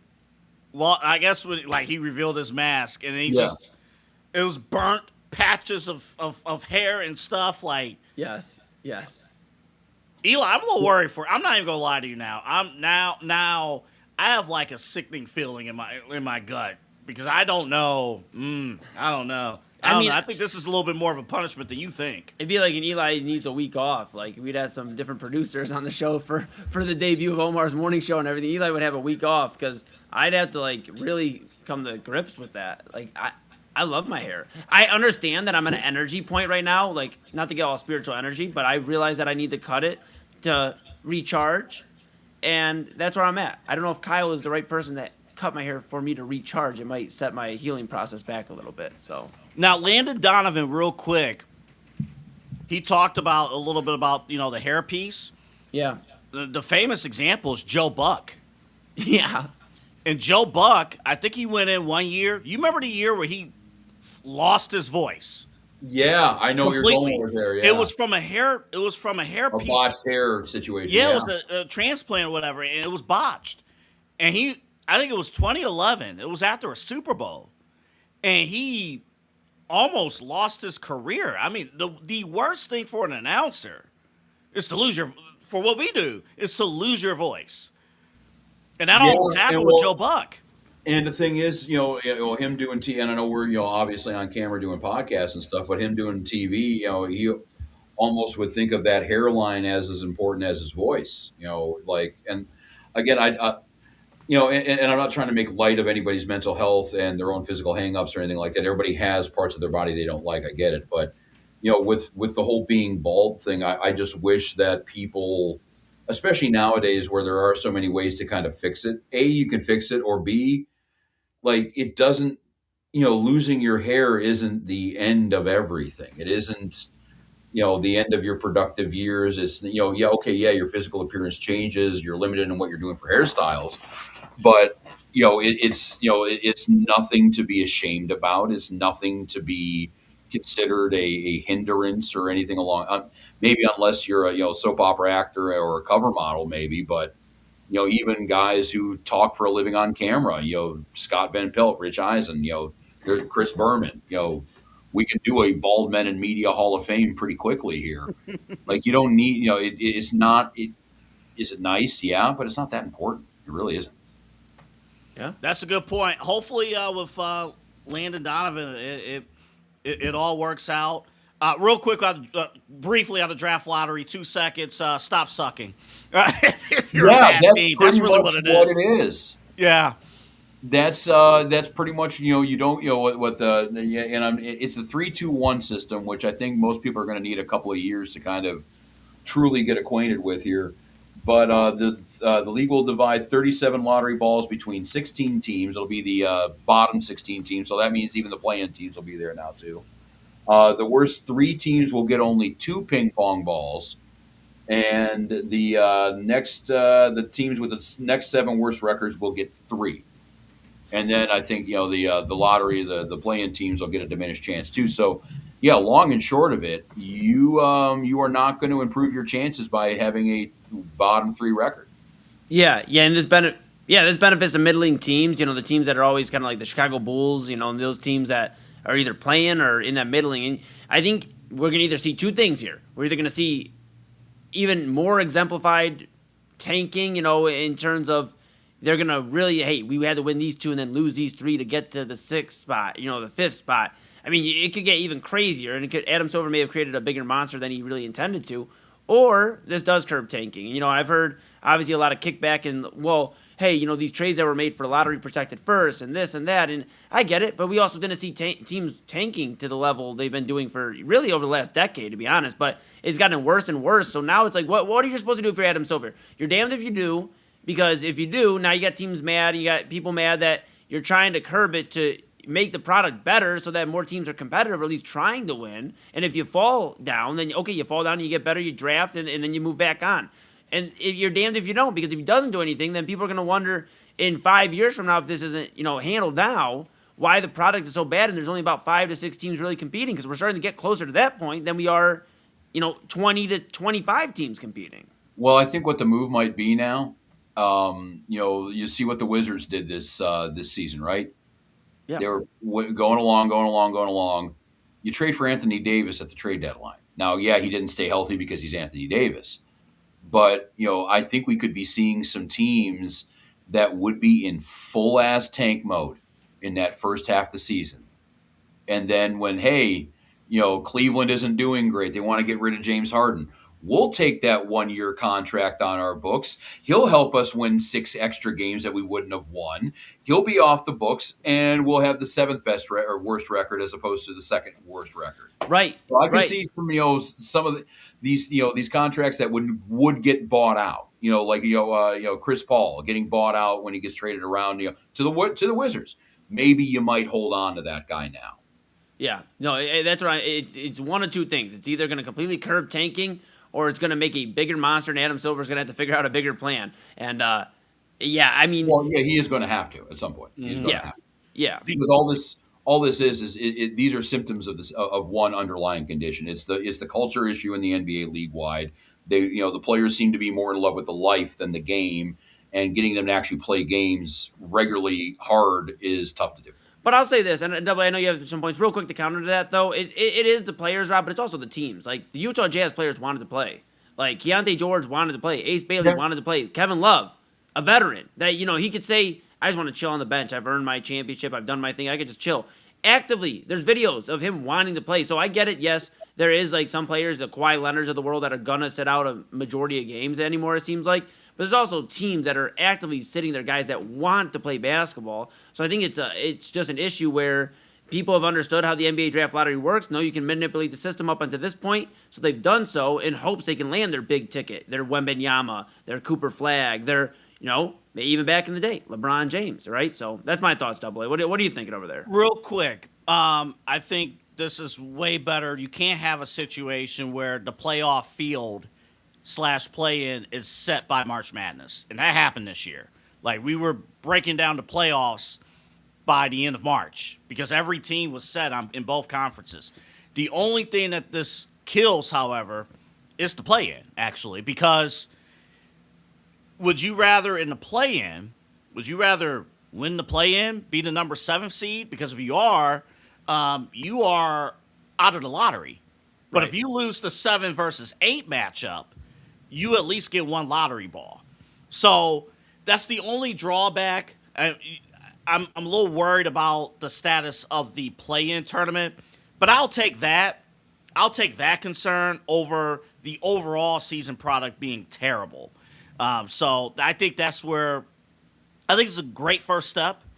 You just can't have repeat offenders, repeat bad teams. You need to see a competitive.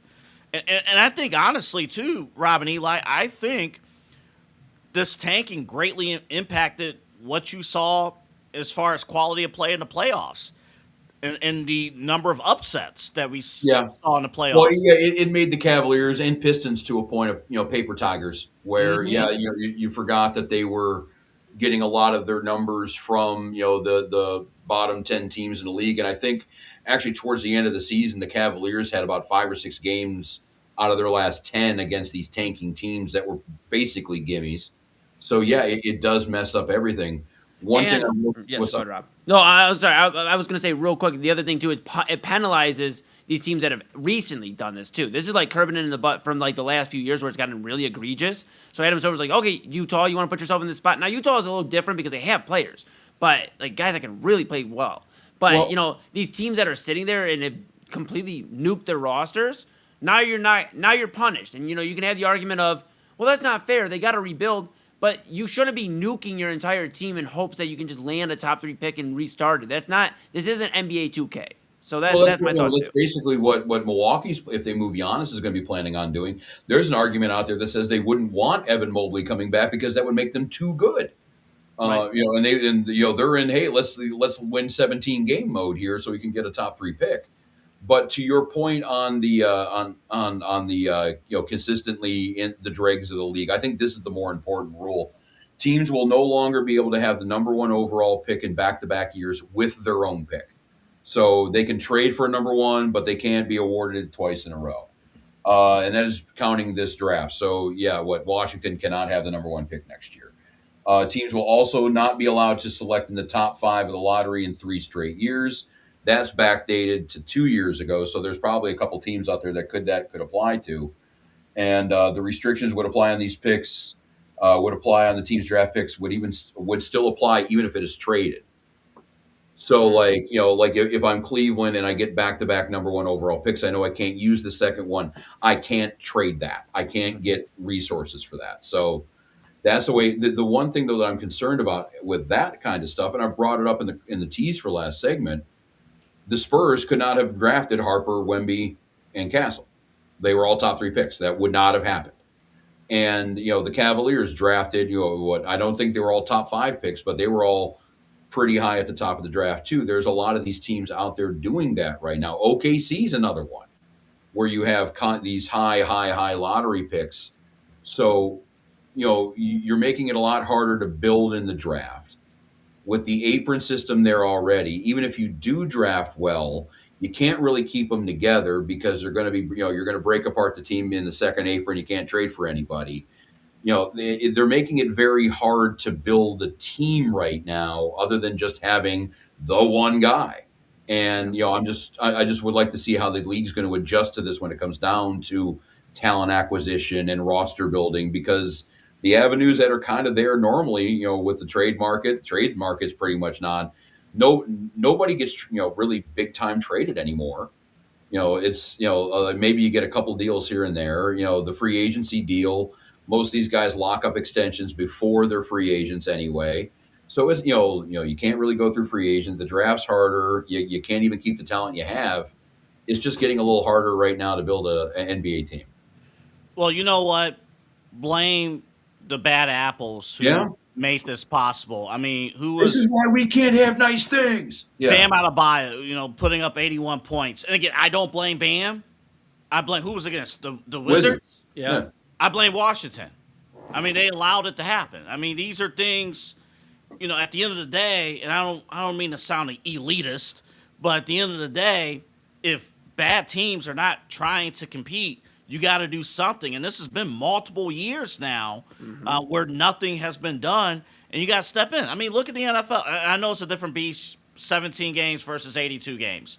But even the bad teams in the National Football League, there are very few blowouts in the NFL. Like, very few blowouts. Like, they're still trying, even the bad teams. So I think some of these teams did this to themselves. And if you didn't take advantage, I mean, it is what it is.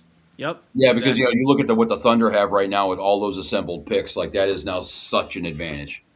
Yeah, exactly. And they took advantage before, other teams, weren't able to, I guess, and now they won't be able to. And the Spurs are the last to take advantage of the rule with Wemby, Harper, and Castle. So it's interesting. It's definitely interesting. But I don't think I agree with Double A. I don't think this is a bad thing for the NBA. You're supposed to be playing pro sports to be competitive. The draft is there to help you if you aren't competitive, but you aren't supposed to actively make yourself less competitive to then become more competitive in the future. That is not how it works. There's a way to remedy this too. I think that the NBA does not and will not want to do. What's that? You look at Washington and you look at Utah and say, you're not in the NBA anymore. We're contracting. You have abused this system too much. You have gone to the well too many times, and you have made the sport look like a joke competitively and just PR wise with the amount of tanking you have been doing. The Jazz, I haven't checked the numbers this year. They broke the record for the worst defensive efficiency 3 straight years. Oh, yeah. They were the worst defensive team ever in basketball history 4 years ago. Then they broke that record, and they broke that record again. Yeah, that's where they're at, or at least say sell the team. Yeah, but I think, and I know we got to go to break here in a moment, Rob, but I guess I would say that's a great idea, but Adam Silver's mind is going to be towards expansion before contracting teams. We're looking at Seattle and Las Vegas. Talent pool out for a few more teams and see how that works. Yeah. I think that's another big problem too. Is I don't think that what there's 15 guys on a roster, 32 NBA teams, 450, 470, 470 players in the NBA. I don't think there's 470 guys good enough right now to play in the NBA. I think that's the problem. Yeah, they expanded, from 30 to 32. Yeah, that's almost 500 players I don't know if anybody's going to be able to do it, though. It'd be the NBA in terms of the talent pool with all the overseas guys and everything like that. It would be the only thing that's going to save your ass is overseas. 1,000%. But that's why that was so important for them to establish in the early 2000s and the 2010s and all that, the overseas game. It's always been established, but I think really in this century, the 2000s, it's been established that they want to grow the game, and it could save them when it comes time for expansion. You might see a lot more overseas guys get that opportunity that they weren't getting originally. So that's my thoughts too, but it's going to be interesting to follow, for sure. Yeah, well, this is the weave we turn. This is the amount of work that has to be done to convince your players that games are worth winning. That's really, again, I think this is all underlying, this is all symptoms of one underlying condition. We're all, and we're trying to put Band-Aids on this thing. We're trying to bail this boat out here with a paper cup, and there's just too much water coming in. And sooner than later, they're going to have to fix it. And I don't know what that means, but this is the newest attempt. We'll see if it pans out. Thankfully, I don't think any of this really applies to this draft, so it's not going to, throw a wrench into this too much. So we'll see how it happens. But on to happier things. When we come back, we will be talking about this local baseball team we have in town, still in first place, still 3 guys on the roster that are going to be on the Rookie of the Year ballot. And, we still have the best third baseman in the league. We'll get into the Guardians. We'll get into where they kind of stack up in the AL Central and talk about the good and the bad because, we're a third of the way into the season, and there's some good, but there's also some stuff that needs some fixing. We'll get into that and then news and notes, figure out what we've learned, and then get you on your way to start the week up right. And thank you for joining the Inside Edge Net to get the wind down of your weekend down okay enough too. I am Rob Rozycki. We got AA Anthony Alford. We have Eli Moon. And this is the main event, Inside Edge Net. We will be right back.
Discover our collection of handcrafted candles. That's right, every product is thoughtfully created in small batches free from harmful toxins for mindful everyday indulgence. Our candles are hand-poured in coconut soy wax with natural wood wicks, offering a long-lasting burn and rich fragrances. Create a cozy, safe ambiance for your home with candles from Alley Rose Fragrances. First-time customers use the promo code InsideEdge20 to receive 20% off your order. AlleyRoseFragrances.com, proud sponsor of the Inside Edge Podcast Network.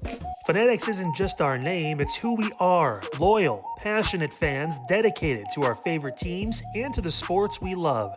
That's why we're honored to be able to offer fans the world's largest collection of official sports apparel and sports jerseys from all leagues, teams, and players you love.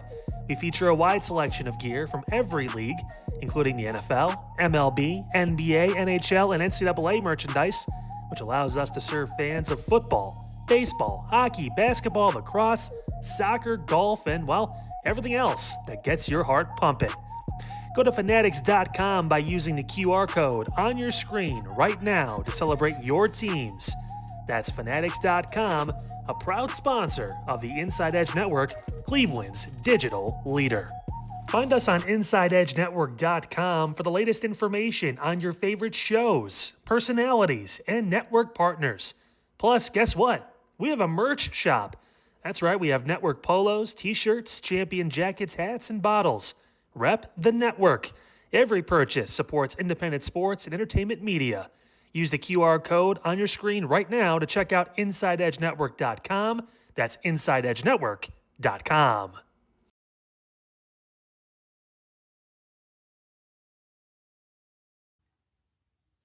This is the main event here on the Inside Edge Net. I am Rob Rozycki. We got Double A Anthony Alford. We Oscar have Moments Eli photography. Moon navigating our brand new technology right now. So I do apologize if it's a little bumpier than normal. It will not be that way very, very shortly.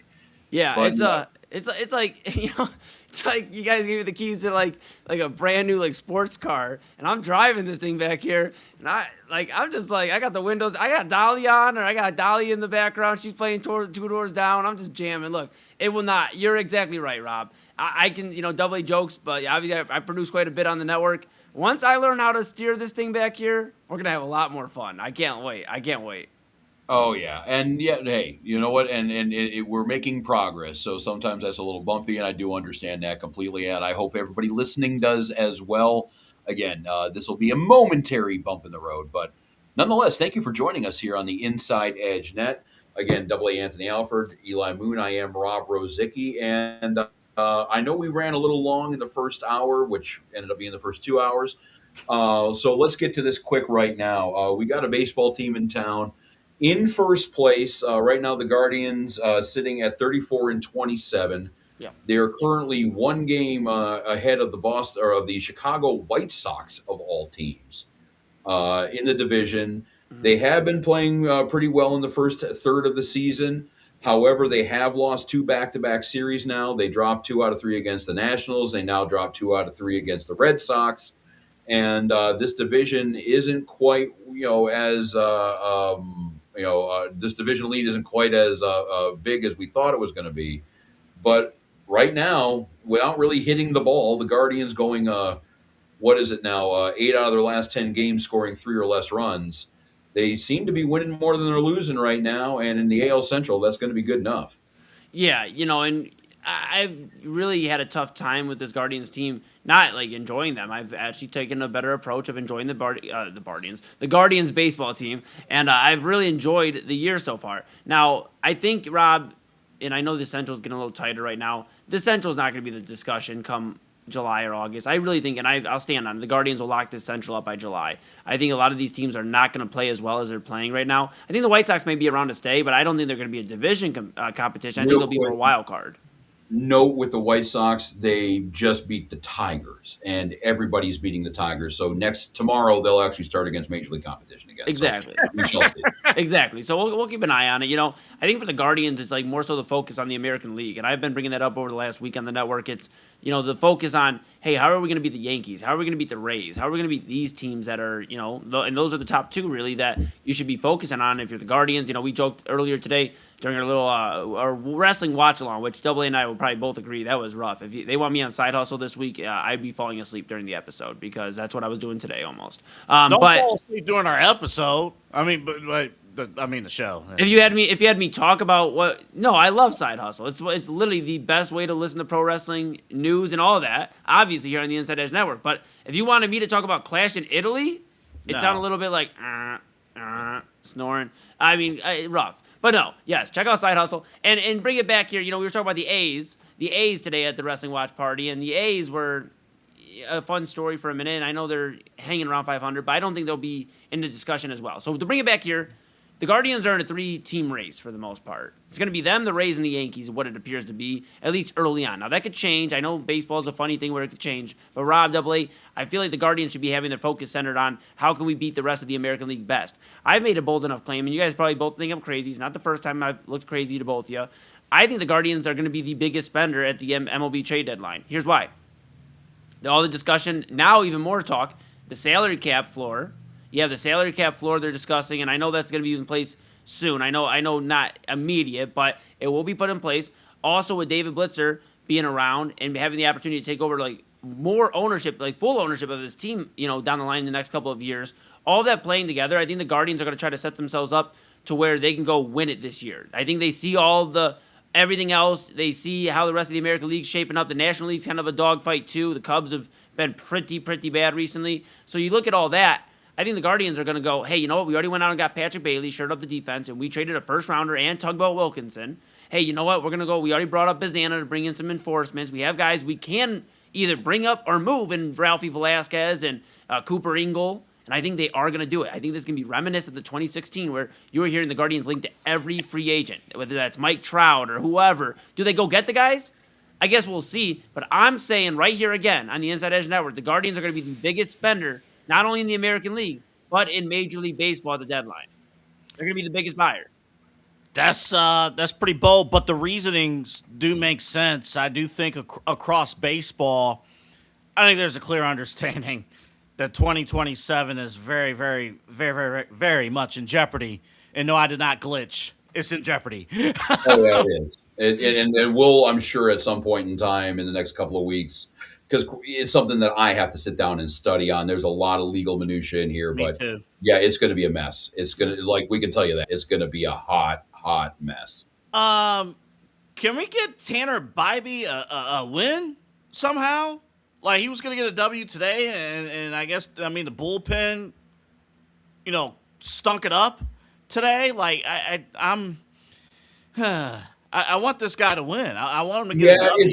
It's weird. It's one of those modern baseball things. You know, when I was a kid, no one thought too much of a starting pitcher lasting 5 innings and then leaving with the lead and that gets you the win. That's pretty much what it is. And, there's been a lot of outings where Bybee has gone 4 2/3 and pitched pretty well, but didn't get the win. Or, a case like today where he left, after 6 with the lead. And then, the bullpen said, hold my beer here. We're not going to, we're going to make sure you wait a little longer for that win. And what was it? A 6-run inning, I think, later in the game here. So, I mean, it's just been a bad run for Bybee. He's pitching well enough to win on a lot of days. It's just more of really a kind of a demonstration about how little the offense is functioning right now with this team. And Eli, to your point on them selling and being buyers this time around, we've always been angry with this team for holding on to prospects, correct? Correct. Yep. I think one of those reasons is because, well, we don't know how so and so is going to fare. We need a second baseman for the future. We need a corner bat in the outfield, that can right-handed stick with some power. There's always things that we have been needing. Well, Bazana's up. He's going to be the second baseman of this team for the next 5 to 7 years at least. Chase DeLauder's up. He's going to be in the outfield or DHing for this team for the next 5 to 7 years at least. So maybe we might not need Juan Brito in the minors anymore. Maybe we might not need a couple of these outfielders, Ralphie Velasquez at first base. We have 48 first basemen right now. Now, can any of them play? That's going to be the question. But it seems like now with these younger guys coming up, especially on the position side, that maybe you might not need a second baseman of the future in 2028 anymore, or 2029. Right. You might have to worry about it for 2035, but you don't have to worry about it right now. And that might be a little bit more liberating for Antonetti and Chernoff to maybe turn some of these guys into viable, ready-to-go major league talent that can impact the division and pennant race today. Yeah, Robin, you guys, I think this, really is the perfect time for the Guardians. Think about it. I keep bringing up 2016, but in 2016, if I recall correctly, that was the offseason before that season where they brought in Edwin Encarnacion. That was the year they had brought in Edwin, and then they went at the deadline and got Andrew Miller. They were also linked to Jonathan Lucroy, and I know we joke now about Jonathan Lucroy deciding that Cleveland wasn't good enough for him, but obviously they were linked to him at the time. He was having a great year at catcher, I believe, for the Milwaukee Brewers at the time. So the Guardians were making moves. They were being aggressive. They were linked to almost everybody. They were arguably one of the biggest buyers at that trade deadline in 2016. This team, I'm not saying it's the same team, but it has a lot of similarities, which I'm actually surprised about because I didn't think so going into the year, but it has a lot of similarities.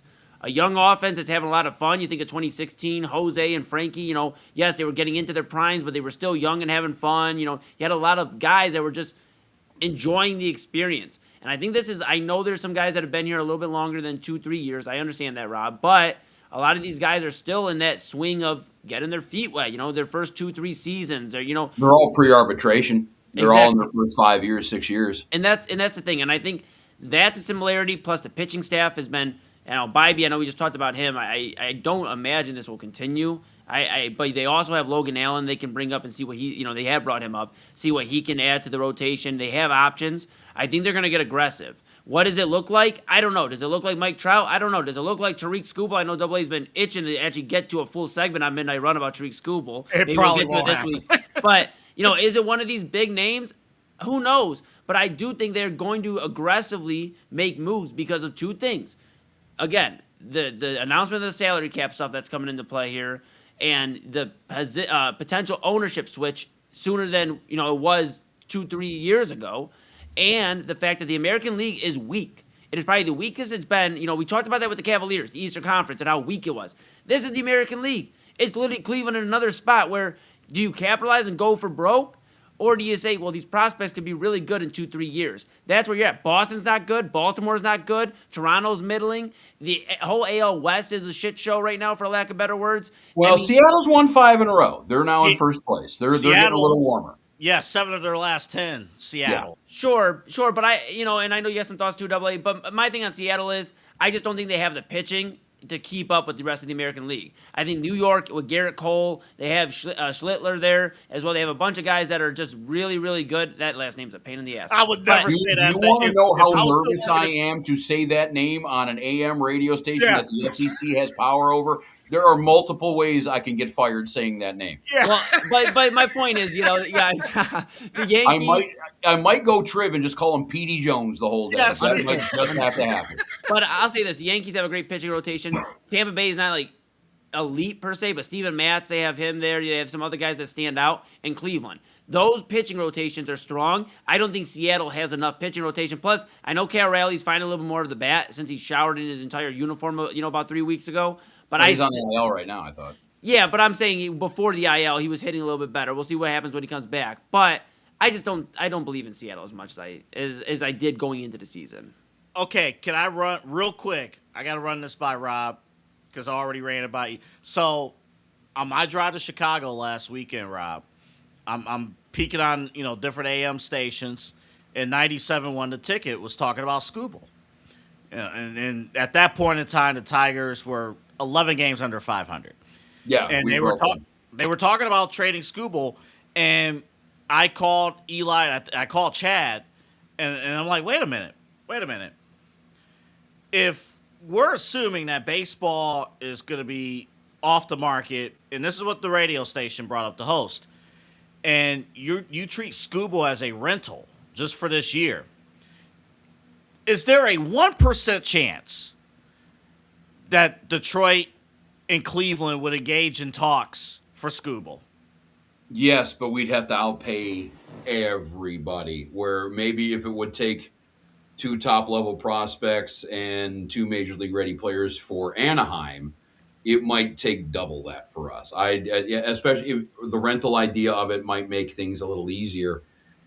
Actually, what I was thinking with this whole Detroit free fall, and I can run the numbers for you updated here, but if you take that playoff series against Cleveland out, with them losing the division and now this first third of the season, they're playing at a 100-loss clip. They are a straight-up bad baseball team. And yeah. I wonder what would have been if I'm Detroit's front office. I can't admit either one of these to the fans. Is it almost better that you're dead and buried on June 1st and you can explore options and trade Scooble and check the market out, as opposed to sitting here going to the top of August going, bro, we are in the wild card game by 1. We're in the wild card spot by a game. We're 2.5 out in this division. Do we cut bait? Do we keep them? What do we do? I wonder if Detroit, their front office is kind of happy deep down that the decision was made for them. Yeah, you wonder, right? Because, you have the Angels, and I know they're not, obviously doing well either. They're 23-37, so they're kind of in the same spot with Mike Trout, you would imagine, right? Like, Mike Trout's a longtime Angel, but, it was brought up, and I believe it was either Chad or Double A, so forgive me, all my days blend together. But somebody had brought up about how, the Angels didn't get anything for Shohei Ohtani. I don't think they're going to let that happen with Mike Trout. Chad brought that up. Okay. He has 4 years left on his contract, though. He's still got a while. Sure. But if you're the Guardians, you at least poke around and see what's happening there. You at least, I know the contract may not. You do. That's a $40 million a year contract. I know, but for the reasons I brought up earlier, baseball is expecting the Guardians and other teams to bring their salary floor up. So what better way than adding Mike Trout's contract to your books? No, but seriously, you know what you're getting with Mike Trout. Maybe that's a little bit out of the reach of the Guardians, but they are going to be aggressive. They're going to be looking for these moves. Chad did bring up another guy, Peralta, the pitcher for the Mets. He brought up him, maybe another name the Guardians could go out and get. We saw this week, Adolis Chapman was on that. I had a few people calling the radio station asking about that, the 100-mile-an-hour domestic abuser. Yeah, I'm cool on Chapman, man. I'm cool. Well, that was my reaction, too. I'm cool on Chapman. We got a good closer. Kate Smith, first closer in MLB this year to get the 20 saves, so I think we're doing all right. Every big game I watch him compete in, he chokes. I'm good. Well, and also, too, with you bring up Cade there real quick, and while we're talking Guardians here, I don't think they're getting nearly enough credit for losing the best closer on the planet and then replacing him with the best closer on the planet. Yeah. That doesn't happen.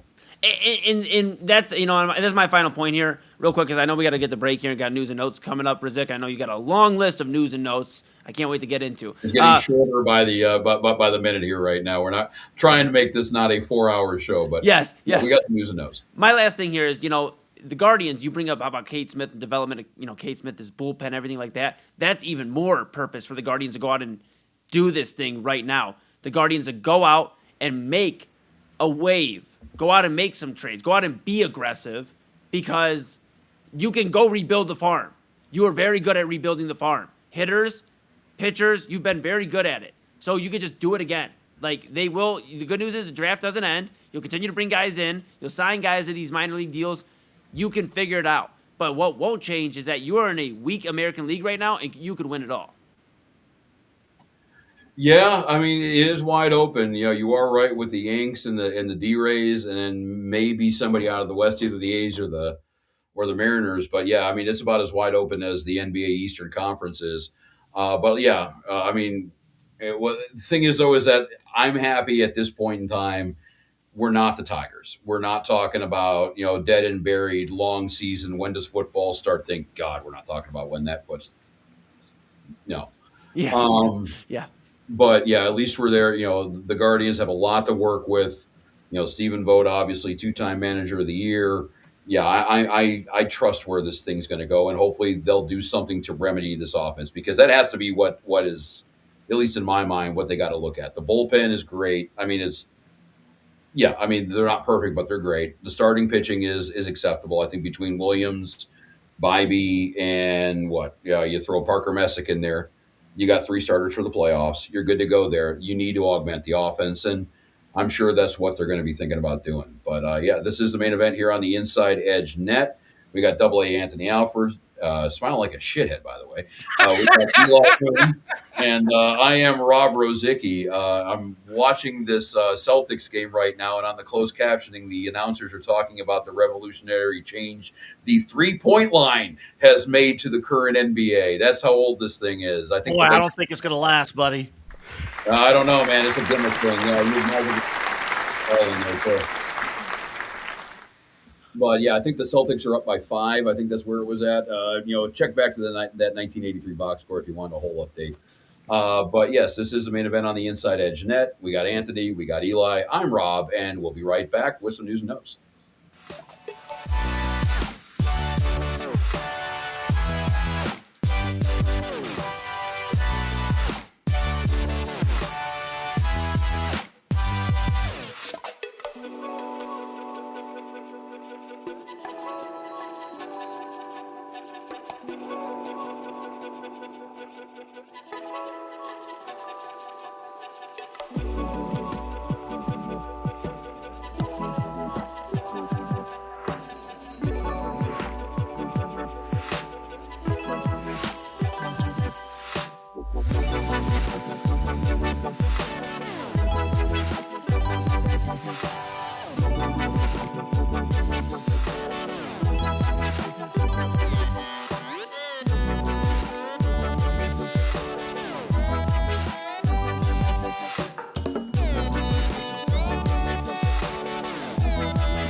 Fanatics isn't just our name, it's who we are. Loyal, passionate fans dedicated to our favorite teams and to the sports we love.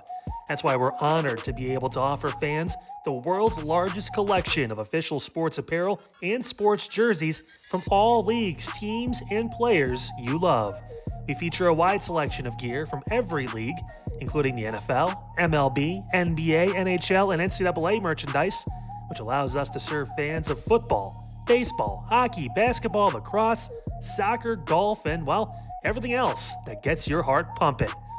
Go to fanatics.com by using the QR code on your screen right now to celebrate your teams. That's fanatics.com, a proud sponsor of the Inside Edge Network, Cleveland's digital leader. Small business owners are superheroes, but nowadays running your business means doing so inside your shop and on social media. That's why you should make Omega Video Marketing your sidekick. With a decade of content creation experience, I create dynamic, informative, and fun videos for your specific social needs that will increase brand awareness, get you more followers, and keep your social pages and websites current and fresh. I offer flexible pricing and turn times and will work with you to understand your brand and your story. All of that comes from the heart. My award-winning expertise is just the cherry on top. So let's get connected. After all, your brand is the alpha and my expertise is the omega. Whether searching Small business owners are superheroes, but nowadays running your business means doing so. An iconic Hall of Famer or the jersey of a world-famous soccer star, you've come to the right place. Here at sportsmemorabilia.com, the web's leading source of authentic sports memorabilia, you'll find more than 500,000 authentic products from nearly every professional sports league, team, and players. Not only will you find your next prized sports possession with ease thanks to superb customer service and tremendous site experience, you'll have the satisfaction and peace of mind that every product listed comes complete with a certificate of authenticity and is fully backed by the sportsmemorabilia.com lifetime authenticity guarantee.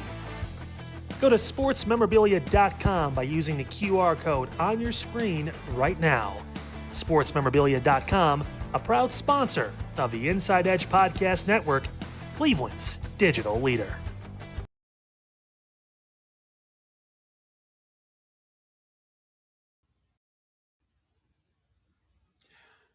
This is the main event here on the Inside Edge Net. I am Rob Rozycki. We got AA Anthony Alford, Eli Moon, working feverishly behind the scenes to keep this thing on the tracks. And you have done an admirable job. I know you've had a hard hand to play here, but you have played it very, very well. I appreciate it. I'm Irish, though. Does that mean I play the lottery tomorrow?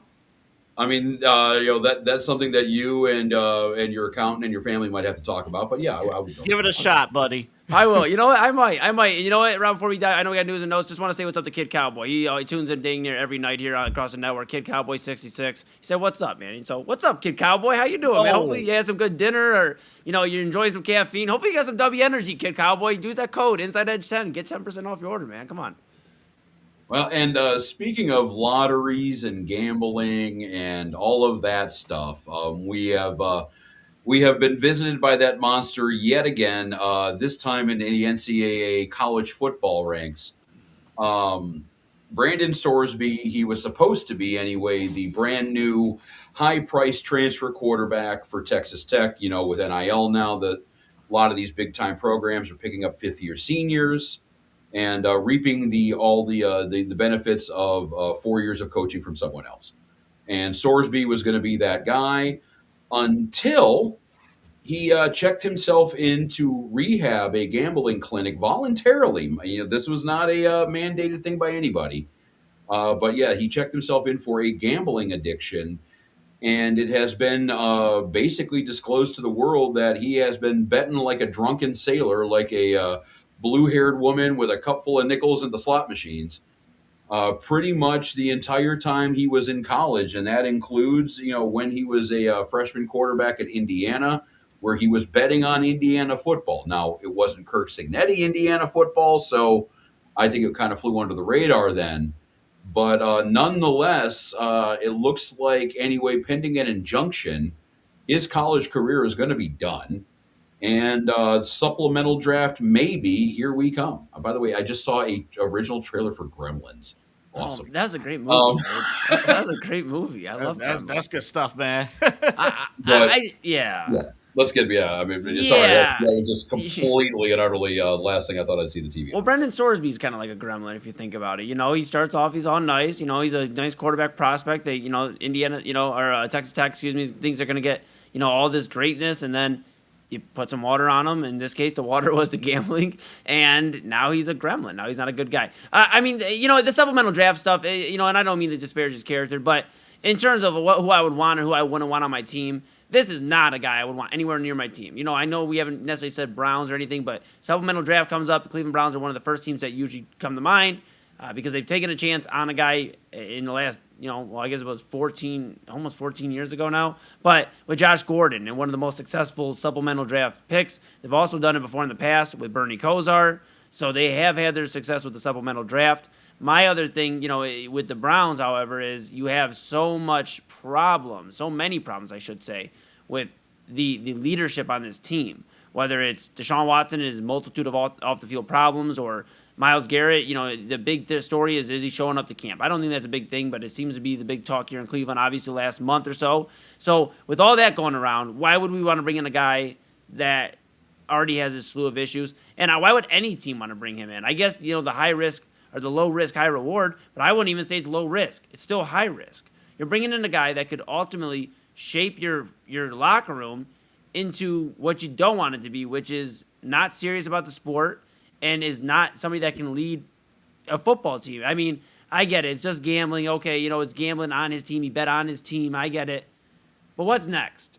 We're betting on the receiver to not get 60 yards on a prop bet so the bookies can hit.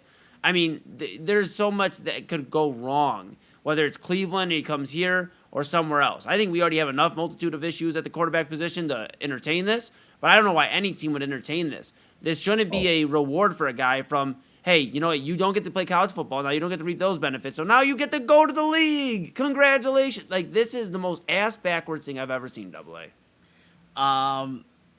This is going to be a bad sports talk answer. I have nothing to add. Eli said 100% what I was going to say. Well, what we're going to see is how desperate and the Browns could be one of them, how desperate these teams are. Because you asked, why bring this guy in? Why do it? Because by all accounts, he is at least a top 10 prospect in the upcoming NFL draft. And, we talk about how there's not enough players to play in the NBA. There is certainly not enough players to start at quarterback in the NFL. We don't have 32 viable ones. And until you find your quarterback, you're basically a joke franchise. And there are going to be teams out there that are willing to bet a supplemental draft pick be it in the third, second, first round to say, hey, we can get out of jail on this one. And this is a scenario that I'll just pop up here right now. If I'm the Steelers, who are notorious for never losing more than 9 games a season, you don't pick top 10. Typically, you don't go that high in the draft. And if you're, Omar Khan sitting here thinking, well, I could put a first-round supplemental pick on this kid. If we grab him, I'm going to lose probably the 24th, 25th, 20th pick. I'm never going to have a chance to draft a quarterback that good at 20. That just isn't going to happen. Yep. So maybe if you're a team that is going to be picking lower, the Rams, if they didn't pick Ty Simpson, would have been a pretty good candidate too on that. You got a strong locker room. You got a veteran team. And unlike the Browns, you do have an organization, I think, that's strong enough to kind of keep that together. Yeah, now, that some team is going to do it. Some team. Yeah, I don't think he's going to be not in the NFL. And we're sitting here at 2 hours to last call right now. There in 2 hours, in every bar in this great land of ours, there's going to be some schmuck that is going to be so desperate that they're going to take somebody home that they probably shouldn't take somebody, that they shouldn't take home. And Sorsby might be that 2:30 booty call there. Yeah, but let me tell you this. Hold on. I'm sorry, Eli. Okay, are you calling a booty call somebody's supplemental draft? The desperation behind it, yes. The desperation to succeed at that specific task at hand, yes. The desperation in both cases is through the roof. But sometimes a booty call has too much baggage, and this booty call has way too much baggage. Oh yeah, this one. Every booty call has baggage. No, but how much baggage are you going to take? Yes. How much baggage are you going to take for the booty? Like that's now this one might be like keying your car and setting your clothes on fire. We don't know. Yeah.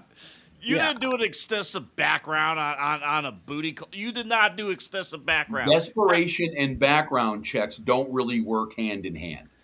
No, just- not that late when the lights turn on and the drinks are flowing. No. And and to bring it back to the NFL too, like, you got coaches and GMs and all of these guys who are getting paid millions of dollars that will not be getting paid millions of dollars if they keep having losing seasons. So again, it's why the Chiefs are dancing with Rashid Rice all the time right now. It's hey, we know he's a bad guy, but motherfucker, we need a catch. We need somebody who can catch these deep balls. But if I'm not mistaken, this would be the first, not to interrupt you, Rob, but if I'm not mistaken, this would be the first guy in the NFL that has had any sort of betting ties. Like we've seen in the NBA, this would be Calvin the first. Ridley. Yeah, thank you. Yes, my apologies. Calvin Ridley. That is a clear example. And then a few of the Lions were popped a couple That's years right. ago. Yeah. James Williams and all those guys. So, okay, there is a history. But in all caveat, I will say that was more of a mix-up on the rules. They were doing daily fantasy basketball, and they didn't realize that the parking lot counted as team facilities, and they got popped. That's why it was only a couple games. And I can't believe I forgot Calvin Ridley. It's just been a long week, I suppose. I had him on fantasy when I lost him to the betting. So, but no, about him when you dropped him. yeah, no. I think you probably traded for him. Double A. You love trading for guys that have character issues on fantasy. No, anyways. Yeah, I mean, other than that, though, it's like Art Schleister and that kind of stuff where, these guys are just persona non grata, straight up. I was waiting. Yeah, I saw Double A's face light up too when I told him, Double A, I didn't mean to expose your whole fantasy football team, bud. I didn't mean to. I have Tyreek Hill. I have not loaded up the sleeper app since January, and I made the Final Four. I got some of the Cavaliers. I'm close to a championship. No, I love it, bro. No, all joking aside, obviously, Sorsby, Rob, you brought up the, what pick you give up and all this. I'll say this to close out my final point on this Sorsby stuff. Price is what you pay, value is what you get.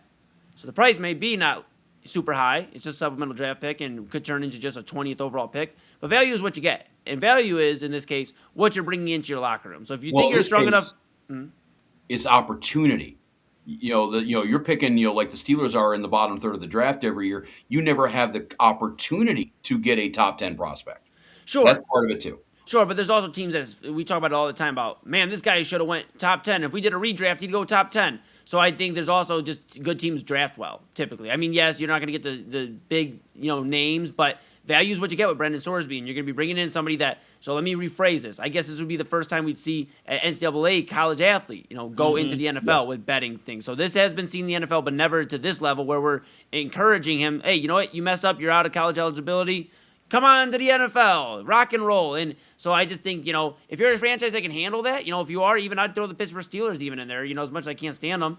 If you're a franchise that can handle this, maybe, but even then you're throwing in poison into what you already have, and that's what you're playing a dangerous game. You're playing a dangerous game. My last point, if there's a Browns fan out there that's saying, if we can handle Deshaun Watson, this is nothing. In terms of character, this is nothing compared to what we already have in the locker room at the QB room. So yeah, in theory, though, I don't think we need to be adding to that. But I 100% agree. I'm just telling you that there are some fans out there that's just like, if you just compared to Deshaun Watson, this is cookies. Oh yeah, well. But the other thing is too, and to go back to Eli's deal with the opportunity here. Look at the final four teams last year. You had the Rams, Matt Stafford, number 1 overall pick. You had the Seahawks, Sam Darnold reclamation project, but still a number 3 overall pick. Drake May, what was he, a top 15 pick, wasn't he? Yeah, top 3. Bo Nix, same deal. So that's why, Eli. That's why. If you can, the value you talk about, making the pick matter. If you can burn your second round pick in the supplemental draft and find a quarterback that's going to play for you for 10 to 12 years, the only 2 other teams that did better than that were, the Niners when they drafted Purdy and value wise, and the Patriots when they got Brady in the 5th round. So Yeah, I get it. that's what the temptation is there. I Now, get do we it. understand that there's a lot of risk? Yeah, but I think most of these teams aren't looking at it. Yeah, I just think, and I know you got a few more stories, but I guess my thing is you want a leader at the quarterback position primarily. We talk all the time, quarterback's one of the most important positions in not only football, but in sports. And I think bringing in a guy that seemingly can't even get his own bleep Get his shit right together? now. Yeah. I was trying to watch my mouth. I think I tried to, after midnight, I tried to watch the ears. You don't want to start your day with too much swearing, But yeah, to get your bleep together. Yeah, double. I know midnight run's gonna get unhinged. I know this week. All right. Yeah. Yeah. All right. Oh, Rozycki. Sunday best. I understand. I get it. Yes. All right, well, we got a couple more news and notes things here real quick. We'll stay in the NFL. By a show of hands, does anybody want to talk about Jackson Dart? Oh, I'm All right, intrigued. so Myles Garrett, what's up? I'm intrigued. Oh no. Jackson Dart, have you heard any of that going on here? Oh, yes. Oh, yes. We have shot for shot for shot. We got Jackson Dart introducing the President of the United States, a highly controversial figure, at a rally, 10 days ago or so now. This thing's about a week old. And then his teammate drafted the same year, actually, Abdul Carter, who is about as good at his job as Jackson Dart is at his. He's not a scrub. He tweeted out saying something along the lines of, "Bro, is this AI? What are we doing here?" And then the shitstorm started. And we have heard from everybody. We have heard black, white, young, old, male, female, professional, amateur. Everybody has weighed in on this. I don't know if you guys have anything to add on it. I don't know if there is an opinion that you have that hasn't been heard somewhere else, but here's your chance, guys. I think for me here in this case, first off, I'm a little bit more upset with Jackson Dart in terms of this offseason. I remember a wrestling show, a Raw that he attended. He was injured, and he took a bump. And I'm like, if I'm a Giants fan, I'm like, dude, are you not taking this seriously? Or are you not? Him and Scatterboo, I believe. Double, not to interrupt you. I think Scatterboo too. This Giants team doesn't take themselves seriously as much as I picked them to win the NFC, and I'll still stand on that.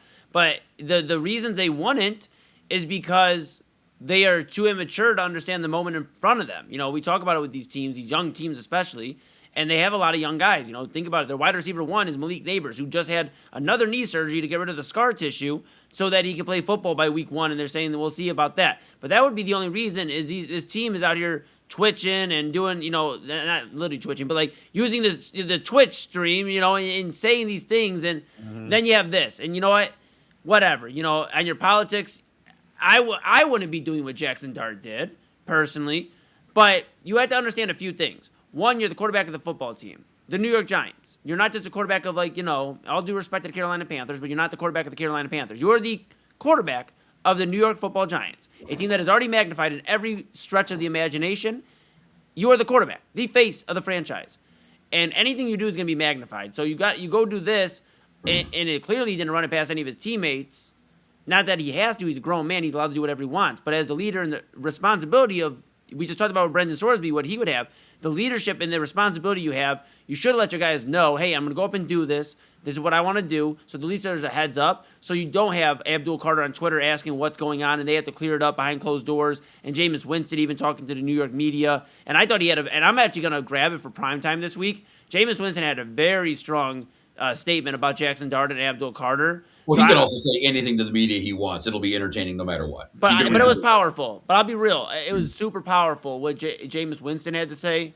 And I think we're gonna play that on primetime this week. But I will say this: Jackson Dart, two things. You have to understand you're the leader of the franchise, so you have to run it past some people if you don't want smoke and fire coming from this. And two, personally, you want to catch me up there doing what Jackson Dart did. So now there's just outside noise, not even inside the team, but outside. Because now every outlet has picked this up when the Giants should be just sliding under the radar, and Malik Neighbors should be getting healthy from his injury, his surgery. Cam Scatterboo coming back for a healthy year, Jackson Dart doing the same, John Harbaugh getting accustomed. That should be what it's about. Instead, it's about Jackson Dart doing this, Abdul Carter saying what he had to say, and that's the reasons the Giants could shoot themselves in the foot come this NFL season, because we always talk about outside noise. We did it with the Eagles. Here we are in New York now.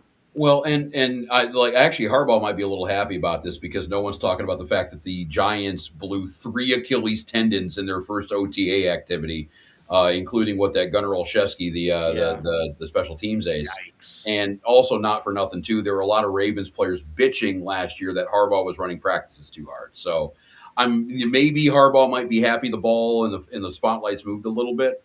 But my question to you guys, and Eli, you broke it down great there. You have the inside noise and you have the outside noise.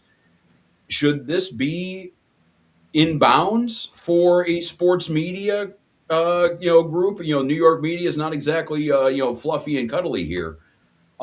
Is this something that a sports writer should be asking about? Keeping in mind that the NFL, the Giants, have the one owner in the league who's in the Epstein files with Donald Trump. Yeah. I mean, it's there. If you're making a public appearance, and again, you're the quarterback, you're gonna because have. That's what a lot of this chatter has been about. Is like, why are you guys criticizing this? Why are you guys, why are you guys asking this? Why are you guys asking that? Well, it's a story. It's a story. I mean, it's when you're in the media, you got a job to do. I mean, and that's just what it is. I mean, it's not the whole.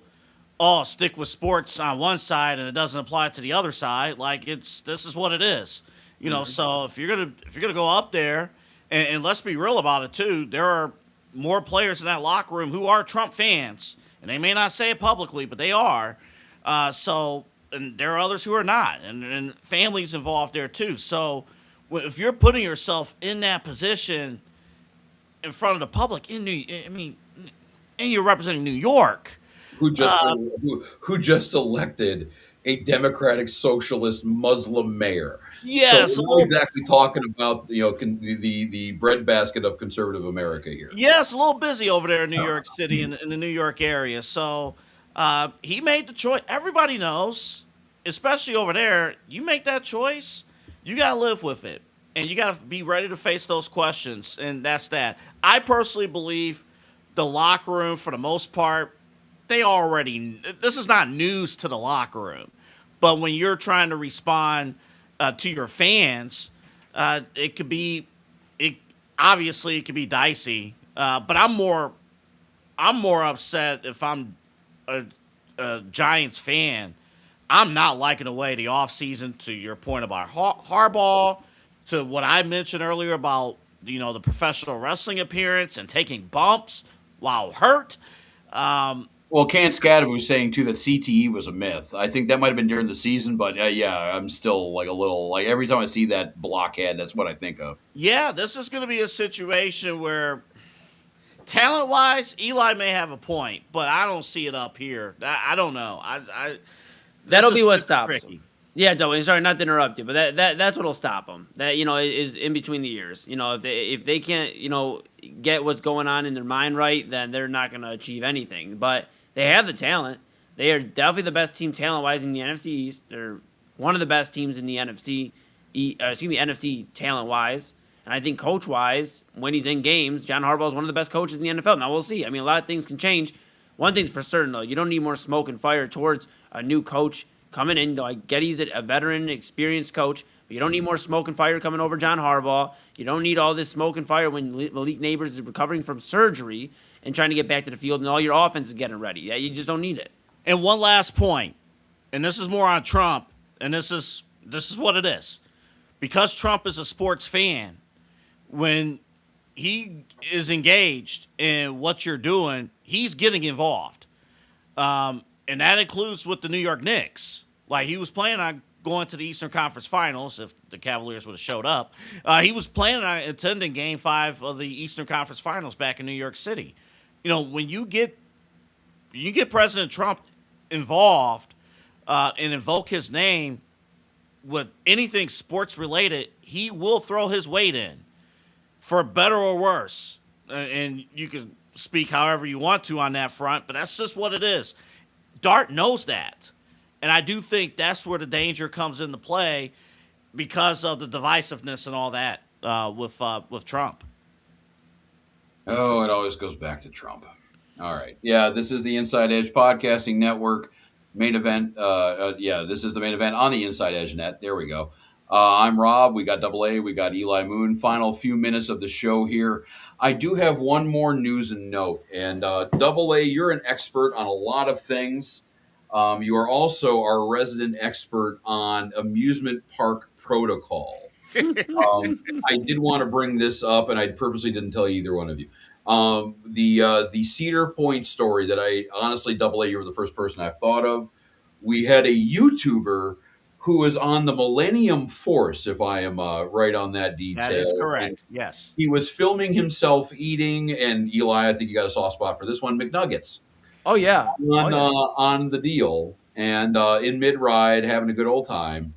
And he has been subsequently banned for life.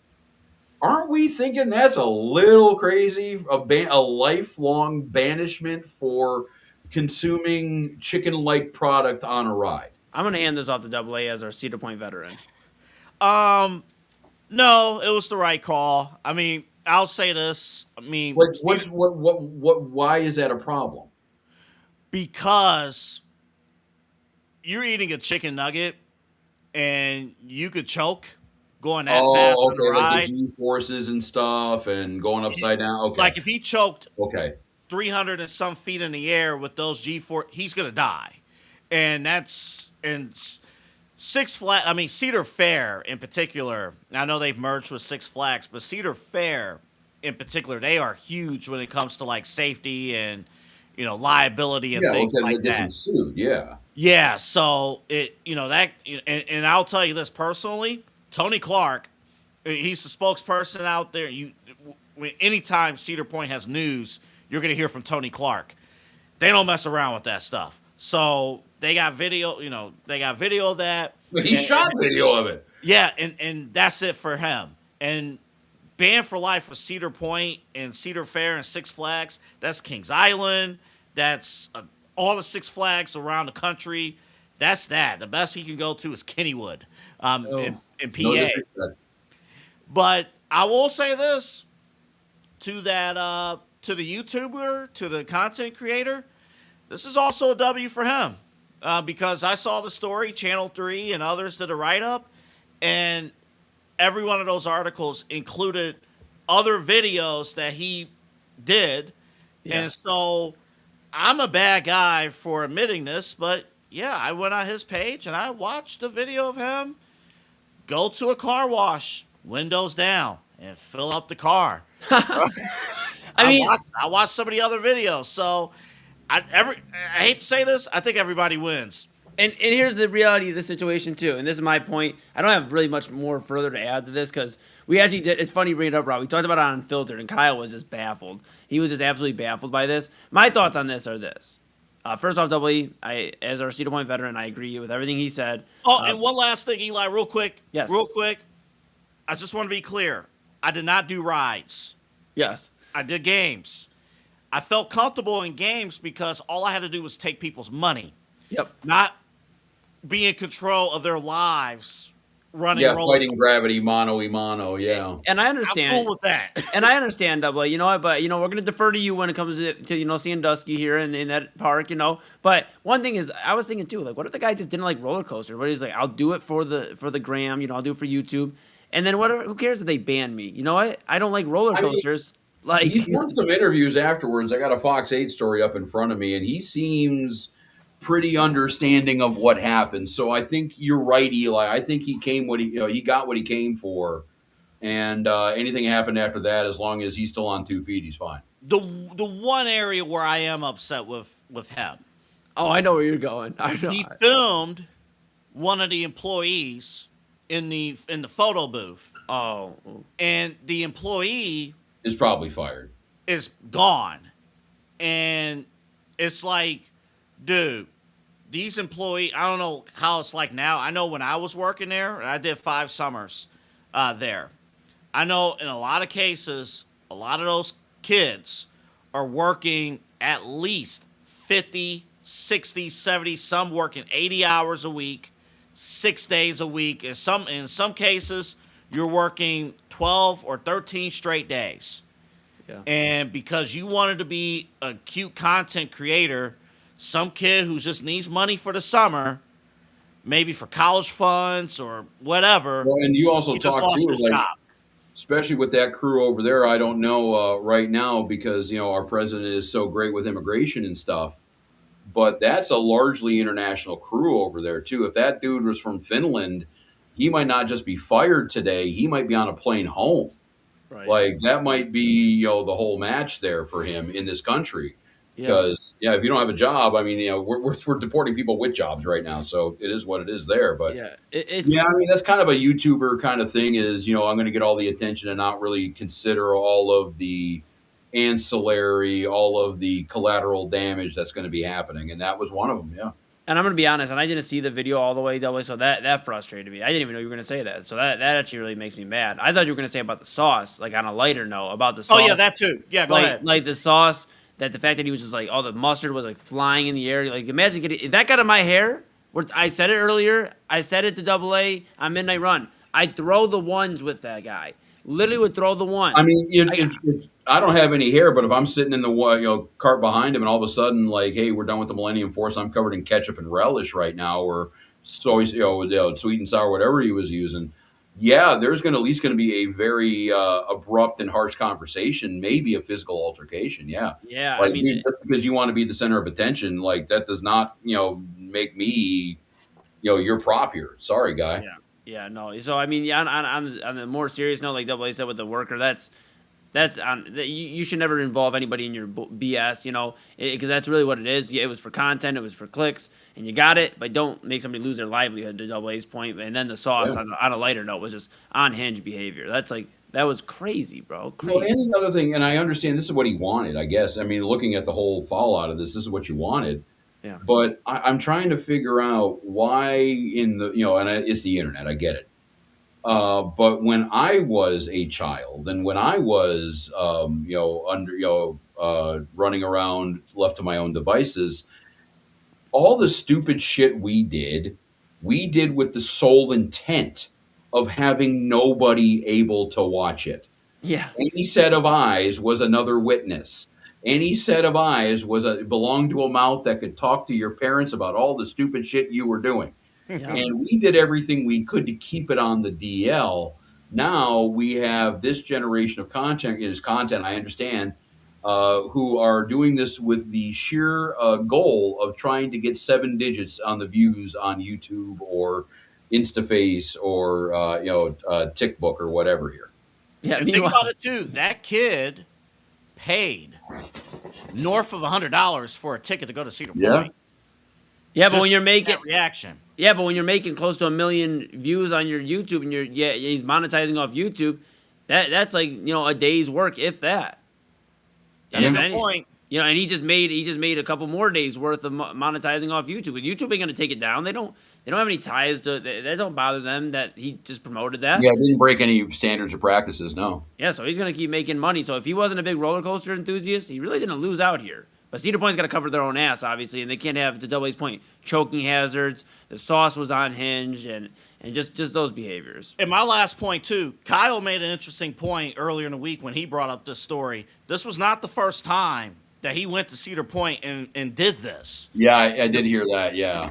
So the fact that he got views the first time, and then Cedar Point did not pick this up, and then they reloaded this, like, oh, this got picked up, and then let's do it again.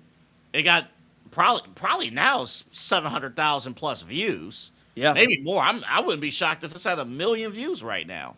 Yeah, no, this is the best publicity he could have got. So yeah, I mean, and no one got hurt. So yeah, I mean, yeah, the employee lost his job, and that's something we don't want to see happen. But all bet, yeah, I mean, he didn't break any laws. He didn't do anything profoundly stupid. So yeah, it's a win-win for him, I guess. But he could have legitimately died, though. Like that challenge itself with the speed of that ride. If somebody would have requested him to do that for like Top Thrill Dragster, and you like eat a chicken nugget while you're on Top Thrill, and you go up, you're gonna choke. Well, and if that's the case, and if he's going to go up and do this and make a bunch of money and get a bunch of publicity, that's fine.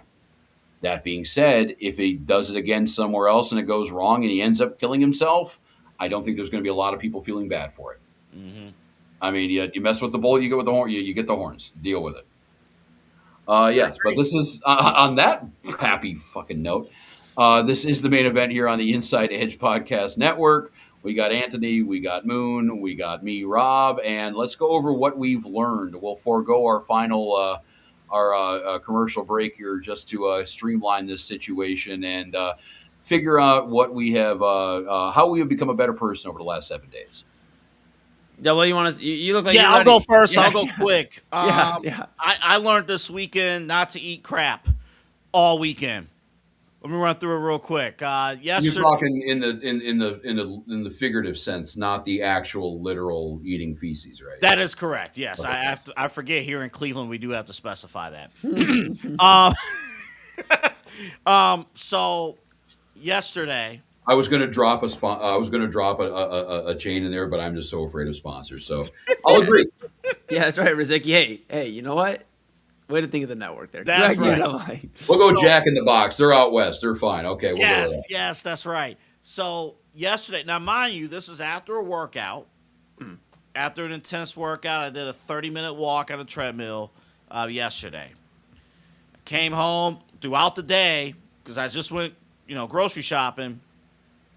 I ate a whole pack of cookies throughout the day. And my dinner, or my lunch, and then dinner, was a box of Hot Pockets. Now, the Hot Pockets were great. They were fantastic. What flavor? Just pepperoni. Pepperoni, it does the job. But that was all I ate, was just cookies and Hot Pockets. Okay, cool.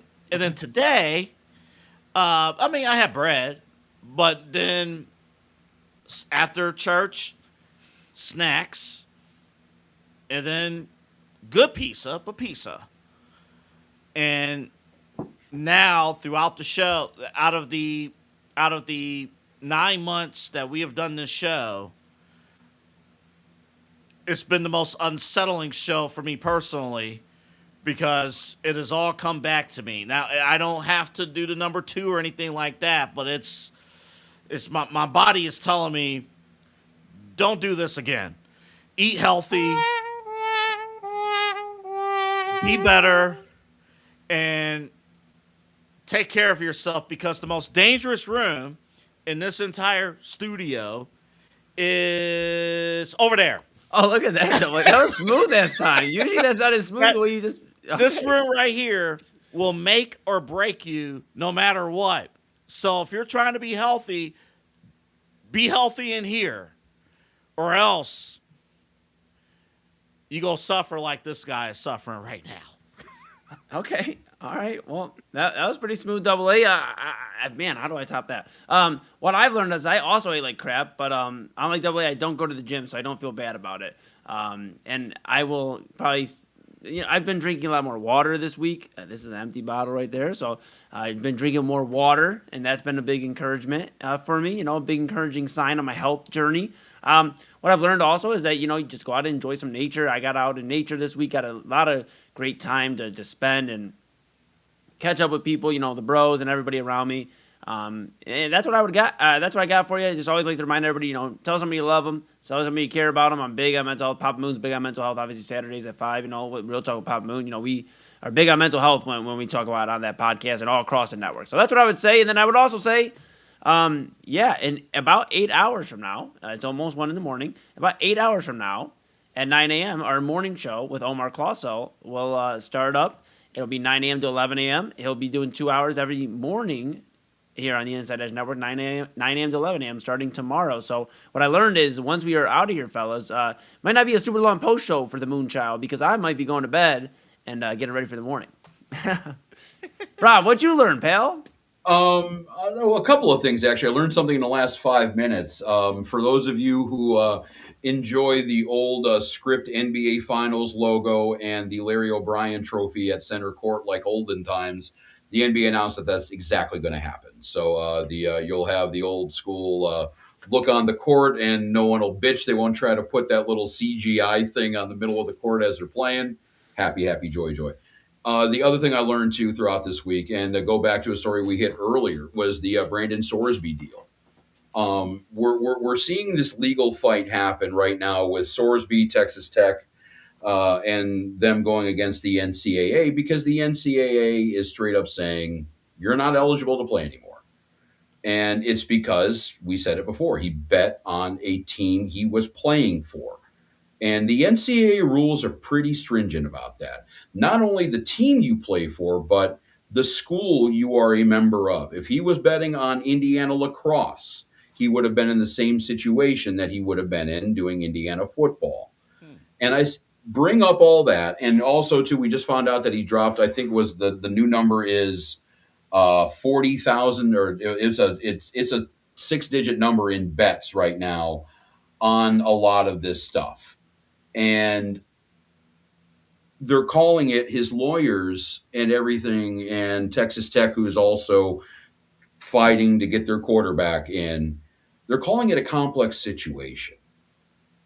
It's not a complex situation. What the situation we're going through, and this is what I've learned, and I think you've seen the White House, you've seen, big business, rich and powerful people do all this and kind of prove this to you before, but there's a lot of people out there that think the rules are for other people. And they think that the rules should not apply to them and there are not consequences to your actions.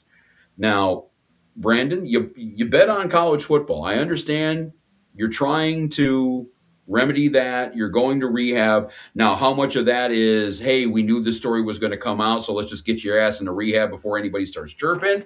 Or how much of this was, hey, I have a problem and I need to get it fixed? But you're going to rehab. I know you're trying to get all this stuff figured out.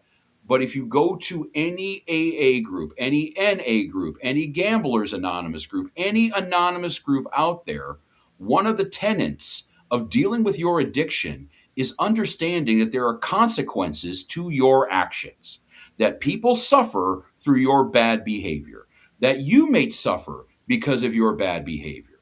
And in this case, a team that signed you up for a few $1,000,000, you screwed over. You said you could play quarterback and you can't. You have made, you have screwed with the NCAA. You have screwed with college football itself.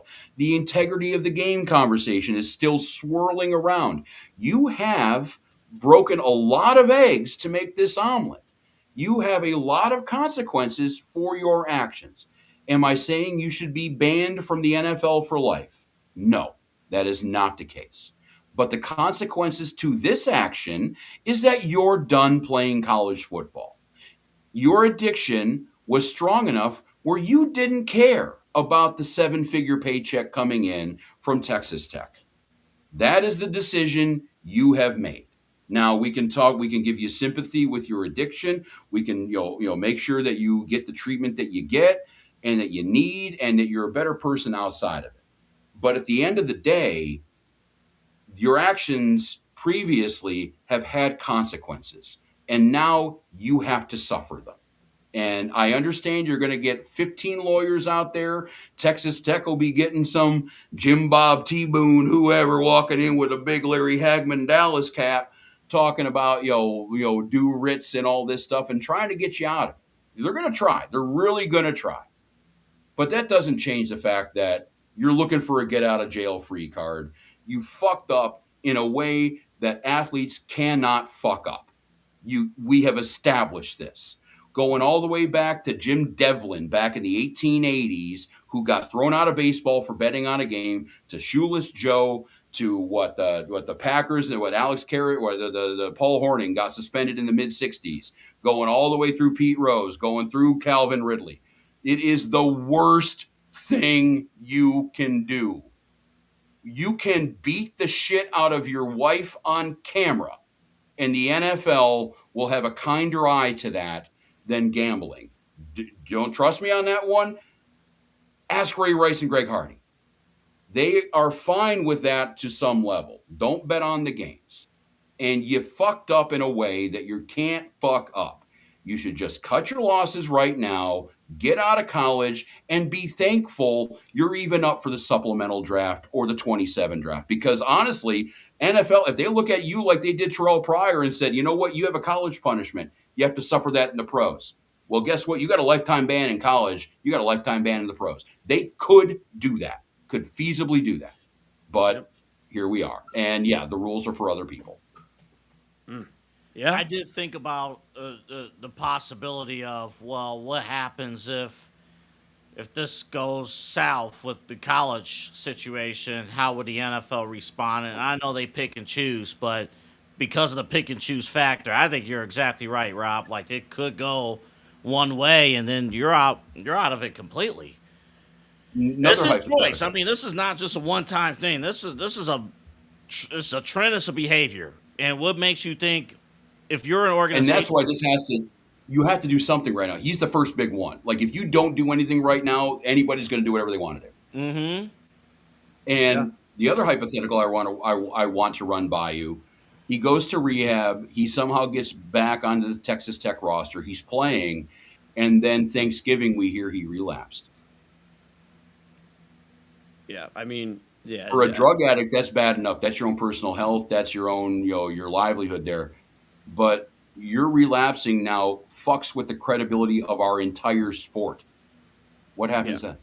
Yeah, in the NFL, in college football, everybody involved has to make an example out of, unfortunately, Brendan Sorsby. He's played his cards, and now he's got to be made an example out of so that other guys don't think they can just mess around in college, get suspended, lose their college eligibility. Excuse me. Goodness, words are hard sometimes, as Chad Bryan says. And then go to the supplemental draft and think I got a ticket to go there still. That should not be an option for these guys, Sorsby or anybody else that wants to try to play this game. That's my final thought of the evening, I believe, right there, Robert Rozycki. We have rules. We and I don't want to be the old guy, screaming like the principal in Breakfast Club here.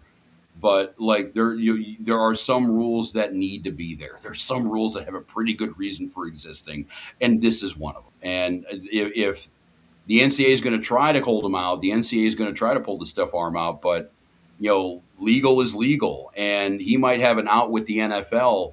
I heard the idea of how can you punish somebody in the NFL before they're a member of the NFL? Yeah, this is how. Yeah. But no, I mean, like the lawyer's going to bring that up, saying, "Bro, you're a trade association. You can't punish somebody before they become a member of your trade association. Like, you just can't do it. Like, that'd be like, college, IUP, punishing me for, missing, being late to class one day in high school. Like, you just can't do it. So we'll see what happens. I got a bad feeling, the thieves will get rich, the saints will get shot, and God won't answer prayers a lot, and he will be playing college football. But but I've learned it. Here we are. Last thing before we wrap, this is from BetMGM on behalf of the San Antonio Spurs making the NBA Finals, and this is deep if you're in Texas here. The Spurs have went to 6 finals. They've won 5 of them. Lost Tim Duncan, enter a rebuild. They went 22-60, drafted Wemby, changed head coaches, went from 34 wins to 62 wins, made the finals again, all before the Dallas Cowboys made it back to the NFC Championship. Awesome. Wow. Boy, you got San Antonio, you're doing well because your friends over in Dallas, if you're a Cowboy fan, it ain't looking good up there. I'm not saying we're doing better here in Cleveland with our football team, but I'm just saying. Well, the expectation level's a little bit different, too. What was the last title game they made, 95? I believe 95, yeah. So, yeah, we're talking about there are guys who have retired in the NFL who were not alive when that happened. That's 31 years ago, right? I'm doing my math correct there, right? Yeah. Is that 20? Yeah. Yeah, it's 30. Yeah, it's 31 years ago. 96 to be 30. So, yeah. Eli, you weren't even born when the Dallas Cowboys. No. 2 years away. No. My mom was a big Troy Aikman guy, though. She let Papa Moon know every now and then that Troy Aikman had a good face for TV. Hey, I am fighting the same fight with Austin Hedges right now. So Austin Hedges? That's crazy. Okay, sorry. I'm not going to disparage Austin Hedges. Hey, Austin Hedges. That's crazy. Yeah. Yeah. Rob, Believe me, Nikki was very happy that she got the replica jersey yesterday. So yeah, I and before that it was David Fry. So I've been fighting an uphill battle the whole way. well, you Good know luck, what? buddy. Good luck. Yeah. Send us home, bud. Good luck to you. We'll get the update next week of how that's going. Oh my Oh god. yeah. Now and another quick update here too. The Boston Celtics have just won Game 7 of the 1983 NBA Finals by 8 points over the Lakers. So yeah, go Celts on that one. But yeah, that I think with the game being done and everything here, we're pushing what a little bit after 1 o'clock right now. I think we'll wrap this up. Gentlemen, any more final words before we part ways here? Nope. Okay. I'll save them for the morning. I'll see everybody in the morning at 9 a.m. with Omar. I'll probably pop on the screen and I'll probably have a lot more thoughts once my brain recharges. No, I was gonna say, great job to our team. We're transitioning stuff behind the scenes, and Eli, all the work that Eli has done behind the scenes. Thank you for all of this, because honestly, when we're switching over, I was expecting us to do just live reads and be on the air for 3 hours straight, but this is professional. We've been there before. We've been there, yeah, with the sock puppets or whatever happening. But yes, then I guess we'll sign off then for everybody here. We got Double A Anthony Alford. We got Eli Moon. I am Rob Rozycki. This is the main event, and we will do exactly what Myles Garrett does when Todd Monken calls and shut the fuck up. We'll see you tomorrow.